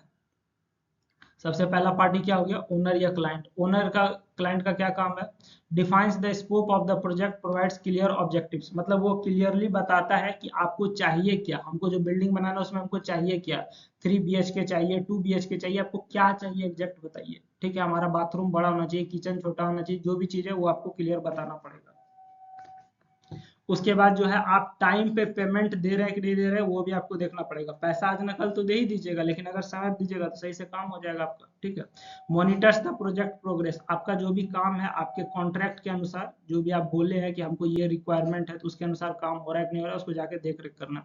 Provides necessary approvals for change और मॉडिफिकेशन टू द प्रोजेक्ट, आपका जो भी काम है उसमें अगर आपको कोई भी चेंज करना है या अप्रूवल देना है तो वो क्लाइंट देता है। जैसे पहले तुमने बोला कि नहीं हम लोग जो है सिंगल डोर लगाएंगे, अब तुमको पता चला कि नहीं हमको डोर लगाना है जो बीच से खुलता हो, ठीक है, बीच में 2 भाग में डोर बटा हो, बात समझ में आ रही है, तो वो सारा चीज हमको देख लेना है। या फिर पहले तुम तय किया कि हमारा जो है विंडो जो है किस चीज का होगा, वुड का होगा, लकड़ी का विंडो होगा। ठीक है, उसके बाद तुम बाद में कह रहे हो नहीं हमको जो है विंडो नहीं लगाना है, यहाँ पे हमको जो है लोहा का सिर्फ ग्रिल लगा दीजिए। ठीक है, तो तुम्हारा जो भी चीज है वो तुमको स्टार्टिंग में बताना होगा, ये क्लाइंट का काम है। उसके बाद आता है कॉन्ट्रैक्टर। ठीक है, कॉन्ट्रैक्टर का क्या काम है, तो कॉन्ट्रैक्टर का काम है execute the work according to the contract specification, contract में जो भी चीज बताया गया उसके अनुसार आपको काम करवाना है। ठीक है, जो भी ड्राइंग है शेड्यूल है उसके अनुसार कि कितना समय में कौन सा काम करना है वो सारा चीज हो गया। Ensures adherence to quality standards and safety regulations, ठीक ना, सेफ्टी रेगुलेशन के अनुसार हमारा जो है जो भी क्वालिटी वगैरह है उसको मेंटेन करना है। ठीक, हमारा जो काम सेफ होना चाहिए, क्वालिटी भी मेंटेन होना चाहिए। क्वालिटी मेंटेन करने का मतलब बढ़िया क्वालिटी का सीमेंट लगाओ या ईटा लगाओ, जो भी है बढ़िया क्वालिटी का लगाओ। ठीक है, उसके बाद manage sub contractors and ensures their compliance with the project requirement, sub contractor आपका जो भी है, आपके नीचे बहुत सारा ठेकेदार होता है, छोटा छोटा ठेकेदार, उसको मैनेज करना किसका काम है, कॉन्ट्रैक्टर का काम है। उसके बाद क्लाइंट और स्टेक होल्डर्स के साथ कॉन्टैक्ट करना, ठीक है, ताकि आपका काम सही से हो, वो चीज इसमें कॉन्ट्रैक्टर का काम है। आगे हमारा क्या है, सब कॉन्ट्रैक्टर का क्या काम है, सब कॉन्ट्रैक्टर का मतलब छोटा मोटा ठेकेदार जो है। ठीक है, तो सब कॉन्ट्रैक्टर का आपका जो भी स्पेशलाइज्ड टास्क है, ठीक ना, जो कि मेन कॉन्ट्रैक्टर आपको दे रहा है, जैसे कि मान के चलो अगर सब कॉन्ट्रैक्टर कोई सिर्फ बिजली का काम करने का कॉन्ट्रैक्ट लिया, जो बिजली काम का ठेका लिया, या फिर जो सिर्फ प्लम्बिंग पानी का पाइप वगैरह डालने का ठेका लिया है, या जो स्ट्रक्चरल स्टील वर्क का ठेका लिया, तो वो अपना जो भी काम है उस काम को वो ईमानदारी से करे और सही तरीके से करे। ठीक है, उसके बाद जो प्रोजेक्ट स्पेसिफिकेशन का काम है उसके अनुसार क्वालिटी मेंटेन करके कॉन्ट्रैक्टर को सब कुछ हैंड ओवर कर दे। ठीक ना, उसके बाद कॉन्ट्रैक्टर के साथ वो कोऑर्डिनेट करे और सारा काम टाइम से हो सके, ये किसका काम है, सब कॉन्ट्रैक्टर का काम है। उसके बाद अगर हम लोग देखेंगे आर्किटेक्चर या इंजीनियर का क्या काम है, तो आर्किटेक्चर का और इंजीनियर का क्या काम होता है, प्रोजेक्ट का डिजाइन तैयार करना और ड्राइंग तैयार करना, कि हमारा जो भी बिल्डिंग बनेगा वो कैसा दिखेगा, ठीक है, उसमें कौन सा मटेरियल लगना चाहिए, ठीक ना, उसका कितना स्ट्रेंथ रहेगा, छड़ कौन सा साइज का लगेगा, छड़ कौन सा मटेरियल का लगेगा, वो सारा चीज उसमें देखना इंजीनियर या आर्किटेक्चर बताता है। उसके बाद टेक्निकल सपोर्ट भी देता है क्लाइंट को कि भाई आप अगर बिल्डिंग को इस तरीके से बनाएंगे तो आपको ज़्यादा फायदा होगा, इस तरीके से बनाइएगा तो रूम में रोशनी ज़्यादा आएगा, हवा ज़्यादा आएगा, वो सारा चीज़ वो बताता है। ठीक ना, उसके बाद आपका जो भी मटेरियल है उसको चेक करता है और उसको अप्रूव करता है। ठीक ना, कि हम लोग जो ये नया मटेरियल लगाना चाहते हैं ये लगाना सही होगा कि नहीं होगा, बात समझ में आ रही है? तो ये सब चीज़ मटेरियल का देख रेख और अप्रूवल कौन देता है, इंजीनियर या आर्किटेक्चर देता है। Conduct inspections to ensure that the work is being performed as per design specification, आपका जो है डिजाइन के अनुसार काम हो रहा है कि नहीं हो रहा है। ठीक है, तो उसके लिए हमारा जो है उसको देख रेख करता है और उस चीज को परफॉर्म करता है कि हमारा जो है समय से काम हो रहा है कि नहीं हो रहा है, वो सारा चीज इंजीनियर बताने का काम करता है। ठीक है, तो चलिए अब हमारा अगला क्वेश्चन क्या है, differentiate between conventional and mechanised methods of construction. Conventional method मतलब जिसमें कि हमारा जो मजदूर काम करता है सिर्फ, मशीनाइज्ड मेथड मतलब हमारा मशीन काम करता है। बात समझ में आ रही है? दोनों के बीच में अंतर क्या है वो आपको बताना है। ठीक, तो सबसे पहले हम लोग देखते हैं conventional method, sorry conventional construction, और दूसरा हमारे पास क्या है, मशीनाइज्ड मतलब जिसमें मशीन काम करेगा, वो चीज हम लोग देखते हैं। ठीक है। तो कन्वेंशनल में सबसे पहला पॉइंट क्या है, relies heavily on manual labour. Conventional construction मतलब जो गांव सब में कंस्ट्रक्शन होता है तो उसमें हम लोग क्या करते हैं, सिर्फ और सिर्फ मजदूर पे डिपेंडेंट है। जैसे अगर ईटा बिछाना है तो मजदूर करेगा, प्लास्टर है तो वो भी मजदूर करेगा, कंक्रीट का काम, सारा काम जो है हमारा कौन करेगा, मजदूर करेगा। मशीनाइज्ड कंस्ट्रक्शन में हम लोग क्या करते हैं, हमारा जो है सारा काम मशीन करता है। ठीक है, जैसे कि अगर गड्ढा खोदना है तो वो भी मशीन से खोदेंगे, कंक्रीट को मिलाना है तो मशीन से मिलाएंगे, कंक्रीट को उठा के ले जाना है, मटेरियल को हैंडल करना, वो सारा काम हम लोग किससे करेंगे, मशीन से करेंगे। दूसरा क्या कहता है, स्लोअर एंड लेबर इंटेंसिव। आपका जो काम इंसान करेगा स्वाभाविक है वो स्लो करेगा, ठीक है, और उसमें ज्यादा से ज्यादा लेबर लगेगा, ठीक ना। लेकिन जो काम मशीन से करेगा तो काम तेजी से होगा और मोर इफिशियंट होगा, बहुत ज्यादा लेबर का आवश्यकता नहीं, एक मशीन चाहिए उसको, एक ऑपरेटर चाहिए। उसके बाद ये क्या कहते हैं, कन्वेंशनल कंस्ट्रक्शन, ये कहाँ इस्तेमाल होगा, स्मॉल स्केल पे इस्तेमाल होगा, मतलब जहाँ पे आपको जो है हाई लेवल ऑफ कस्टमाइजेशन की आवश्यकता नहीं है उसके लिए इस्तेमाल होगा। मान छोटा मोटा प्रोजेक्ट में हम लोग मजदूर को लगा सकते हैं, बड़ा प्रोजेक्ट में हम लोग को क्या करना पड़ेगा, मशीन लगाना पड़ेगा। नहीं तो पता चला कि कई साल से प्रोजेक्ट हमारा चलिए रहा है, ठीक है, क्योंकि पता चलेगा, जैसे मान के चलो अगर कोई मजदूर 10 दिन में गड्ढा खोदता है तो जेसीबी उसको 1 दिन में खोद देगा। बात समझ में आ रही है ना, 1 दिन में क्या, कुछ घंटा में खोद देगा उतना गड्ढा, ठीक है। तो इसलिए हमारा जो है लार्ज स्केल का अगर काम है, कोई बड़ा प्रोजेक्ट है तो उसके लिए हम लोग क्या करेंगे, मशीनाइज्ड कंस्ट्रक्शन करेंगे, ठीक है। इसमें हमारा जो है कॉस्ट इफेक्टिव रहता है, पैसा कम खर्च होता है कन्वेंशनल कंस्ट्रक्शन में, क्योंकि मशीन का चार्ज ज्यादा रहता है और मजदूर जो है सस्ता में मिल जाता है, ठीक है। और इसमें हायर इनिशियल कॉस्ट होता है ड्यू टू मशीनरी, मशीन की वजह से हमारा जो है इनिशियल कॉस्ट, शुरू में खर्चा जो है वो ज्यादा आता है। बात समझ में आ रही है, बाद में फिर आपका जो है धीरे धीरे हो सकता है खर्चा कम हो जाए, क्योंकि एक बार आप मशीन आ गई है तो उसके बाद आपको सिर्फ उसका मेंटेनेंस चार्ज ही लगता है और कुछ नहीं लगता है। तो ये हमारा हो गया मशीनाइज्ड और कन्वेंशनल कंस्ट्रक्शन में। ये भी क्वेश्चन आपका इंपॉर्टेंट है, ये आपका रिपीट कर सकता है, इसको देख के जाइएगा। चलिए लास्ट क्वेश्चन जो इसमें क्या कहता है, right short notes on any 4 of the following. आपको किसी 4 पे शॉर्ट नोट्स लिखना है, लेकिन हम आपको छवों का छवो बताएंगे, ठीक है। 4 पे लिखना है, इसका मतलब क्या हो गया, 3.5 गुना 4 बराबर 14, क्योंकि क्वेश्चन तो 14 मार्क्स का होता है, यानी कि एक क्वेश्चन है 3.5 मार्क्स का।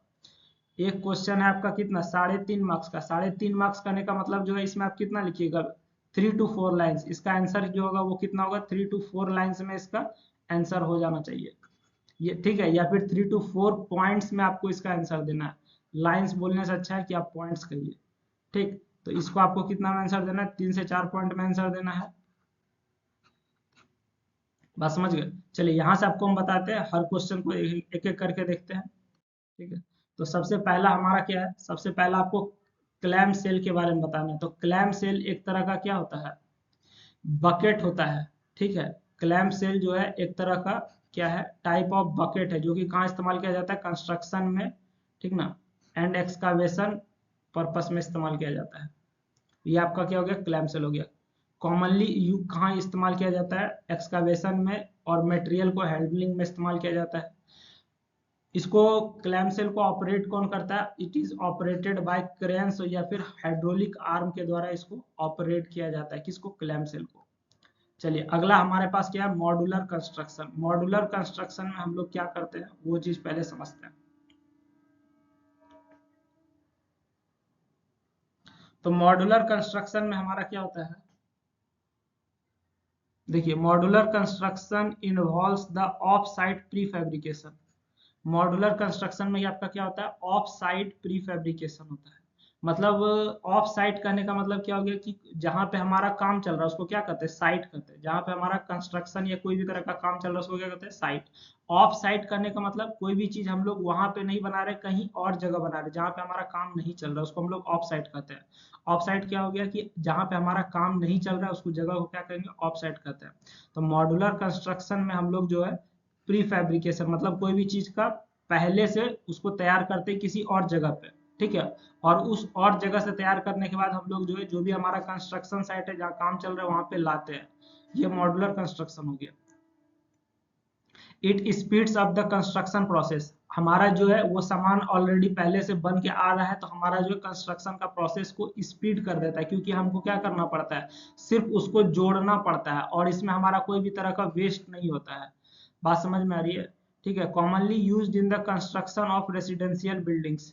ये जो है हमारा मॉड्यूलर कंस्ट्रक्शन कहाँ इस्तेमाल होता है, रेसिडेंशियल बिल्डिंग में, स्कूल में, हॉस्पिटल में, ऑफिस वगैरह में जो है वहां पे काम में हमको मॉड्यूलर कंस्ट्रक्शन इस्तेमाल किया जाता है। उसके बाद क्या है, pre cast concrete construction. Pre cast concrete construction क्या होता है, प्री कास्ट मतलब पहले से बना हुआ कंक्रीट। ठीक है, तो pre cast concrete construction refers to the process of casting concrete element such as beam, slab and walls in a factory or controlled environment. मतलब आप जो है बीम, स्लैब, दीवार, ये सब को जो है किसी फैक्ट्री में या फिर कंट्रोल्ड इन्वायरमेंट, मतलब जहां पे आप तय कीजिएगा कि कितना हीट रहेगा, कितना हवा चलेगा, कितना टेम्परेचर रहेगा, वो सारा चीज जहां पे आप कंट्रोल कर सकते हैं, वैसे जगह पे कंक्रीट को तैयार किया जाता है। और कंक्रीट से क्या तैयार किया जाता है, बीम, स्लैब, दीवार वगैरह तैयार किया जाता है। इसको हम लोग प्री कास्ट कंक्रीट कंस्ट्रक्शन कहते हैं। ठीक है, इससे हमको क्या मिलता है, हायर प्रिसीजन क्वालिटी कंट्रोल, मतलब बढ़िया क्वालिटी और जो एग्जैक्ट चाहिए वही चीज हमको यहाँ पे मिलता है। ठीक है, ये हमारा कहाँ इस्तेमाल होता है, प्री कास्ट कंक्रीट, खास करके ब्रिजेस में सबसे ज्यादा इस्तेमाल होता है, या फिर कॉमर्शियल बिल्डिंग में इस्तेमाल होता है, रेसिडेंशियल प्रोजेक्ट वगैरह में इस्तेमाल होता है, कौन, प्री कास्ट कंक्रीट। अगला हमारे पास क्या है, D watering equipment. D watering equipment हमारे पास क्या होता है, डी वाटरिंग इक्विपमेंट का पहले काम क्या है ये समझिए, remove water from construction site. Dewatering equipment का काम क्या है, remove water from construction site, construction site से पानी को हटाना। ठीक है, specially in areas prone to water logging, जहां पे हमारा जो है वाटर लॉगिंग हो रहा है, मतलब जहां जल जमाव ज्यादा है वहां से आपको पानी निकालना, हुआ हमारा क्या, डी वाटरिंग इक्विपमेंट का काम है। Commonly dewatering methods include well point system, sumps और pumps। dewatering method में हमारा क्या इस्तेमाल किया जाता है, well point system या फिर sumps और pumps इस्तेमाल किया जाता है। Proper dewatering is essential to ensure a stable working environment and prevent delays in construction due to water related issues। ठीक है, प्रॉपर डिवाटरिंग जरूरी है, किसके लिए जरूरी है, ताकि हमारे पास जो एक स्टेबल वर्किंग इन्वायरमेंट हो। ठीक है, और प्रिवेंट डिलेज इन कंस्ट्रक्शन, और कंस्ट्रक्शन में जो है डिले ना हो, इस चीज के लिए ये चीज इस्तेमाल किया जाता है। Resource aggregation and allocation. ठीक है, रिसोर्स एग्रीगेशन क्या होता है, involves the collection and consolidation of resources required for a project. इसमें हम लोग क्या करते हैं, जो भी हमारा प्रोजेक्ट के लिए रिसोर्स चाहिए उसको हम लोग एक जगह इकट्ठा करते हैं। जैसे कि मान के चलो, अगर हमको बिल्डिंग बनाना है, तो बिल्डिंग बनाने के लिए जो भी लेबर चाहिए, किस तरह का लेबर चाहिए, अब ईटा उठाने के लिए अलग लेबर चाहिए, दीवार जोड़ने के लिए अलग लेबर चाहिए, पुट्टी का काम के लिए अलग लेबर चाहिए, बिजली का तार जोड़ने के लिए अलग लेबर चाहिए। तो जो भी तरह का आपको लेबर चाहिए उस लेबर को इकट्ठा कीजिए। कंस्ट्रक्शन में जो भी मटेरियल लगेगा, सीमेंट लगेगा, मशीन लगेगा, ठीक है, या फिर आपका जो है ईटा लगेगा, पेंट लगेगा, बिजली का सामान लगेगा, जो भी लगेगा वो मटेरियल इकट्ठा कीजिए। तो ये सब चीज हम लोग रिसोर्स एग्रीगेशन में करते हैं। रिसोर्स एलोकेशन में हमारा क्या होता है, refers to the optimal distribution of this resources to different activities in a project to ensure smooth operation and avoid bottlenecks. ठीक है, अब जो भी सामान आप इकट्ठा किए हैं, एलोकेशन में आप क्या कीजिएगा, जो भी सामान इकट्ठा किए उसको सही से इस्तेमाल कीजिएगा, ऑप्टिमल डिस्ट्रीब्यूशन कीजिएगा, ताकि हमारा जो है लास्ट में आपको जो है नुकसान नहीं देखना मिले और सही से आपका सारा काम हो जाए। ठीक ना, अब जैसे मान के चलो जो बिजली का काम है, तो बिजली के लिए जो भी लेबर चाहिए, उसको जो सामान चाहिए वो सब दे दिया, वो अपना काम सही से कर देगा, है कि नहीं। इससे आपको क्या मिलेगा, रिसोर्स एग्रीगेशन और एलोकेशन से, अगर आप एक बार सही से मटेरियल इकट्ठा कर लिया और जिसका जो काम उसको वो काम सही से बांट दिया, समझा दिया, तो इससे आपका क्या होगा, रिसोर्स का मैनेजमेंट होगा, समय बर्बाद नहीं होगा, सामान बर्बाद नहीं होगा, और आपका काम सही से होगा। Checklist for quality control. Quality control मतलब कि हमारा जो भी सामान हम लोग तैयार कर रहे हैं, ठीक है, बात समझ में आ रही है, उसका हमारा क्वालिटी मेंटेन हो रहा है कि नहीं हो रहा है। जैसे कि मान के चलो हमारा जो भी कंक्रीट बन रहा है, तो कंक्रीट सही क्वालिटी का बन रहा है कि नहीं बन रहा है, तो वो सब चीज हम लोग कैसे कैसे करेंगे, क्या क्या उसके लिए चेक करना पड़ता है। तो quality control checklist ensures that all construction activities meet up the required standards and specification. आपका जो भी स्टैंडर्ड है, स्पेसिफिकेशन है, उसको वो पूरा कर पा रहा है कि नहीं कर पा रहा है, ये हमको यहाँ से पता चलता है। ठीक है। जैसे मान के चलो हमारा जो कंक्रीट है, कंक्रीट का क्या स्पेसिफिकेशन है, ठीक है ना, उसको किस स्टैंडर्ड होना चाहिए, जैसे हमको जो भी काम कर रहे हैं उसमें M20 कंक्रीट लगेगा, तो उस हिसाब से वो कंक्रीट तैयार किया गया कि नहीं किया गया, वो सारा चीज़ हम लोग इसमें चेक करते हैं। ठीक है। या फिर जहाँ पे आपको देखना है कि हमारा जो है स्टील बार यानी कि छड़ जो इस्तेमाल किया गया है, ठीक है, वो हमारा किस साइज का है, वो हमारा इस्तेमाल हुआ है कि नहीं, प्रॉपर 20 mm का स्टील बार हुआ है कि नहीं हुआ है, तो वो सारा चीज़ आपको इसमें चेक करना पड़ता है। उसके बाद हमारा जो भी मटेरियल है उसका हम लोग इंस्पेक्शन करते हैं, हमारा मटेरियल सही से हुआ है कि नहीं इस्तेमाल, वो भी हम लोग देखते हैं। वर्कमैनशिप, आपस में लोग एक दूसरे का मदद करें, ठीक है। सेफ्टी प्रोटोकॉल, हमारा जो भी सेफ्टी है कि नुकसान ना हो, किसी का समय खराब नहीं हो, तो वो सब चीज़ के लिए हम लोग इसको इस्तेमाल कर सकते हैं। चेकलिस्ट में ये सब चीज़ देख लेते हैं। Helps in identifying and rectifying issues early, आपका जो भी नुकसान होने वाला है वो सब चीज़ को हम लोग एडवांस में देख लेते हैं, उसके अनुसार काम हम लोग करते हैं। Regular use of checklist reduces the risk of defects and improves overall project quality. ठीक है, अगर आप समय पे बार बार चेकिंग कर रहे हैं, आपका जो काम खराब नहीं होगा और बढ़िया क्वालिटी का आप काम करके दीजिएगा। ठीक ना।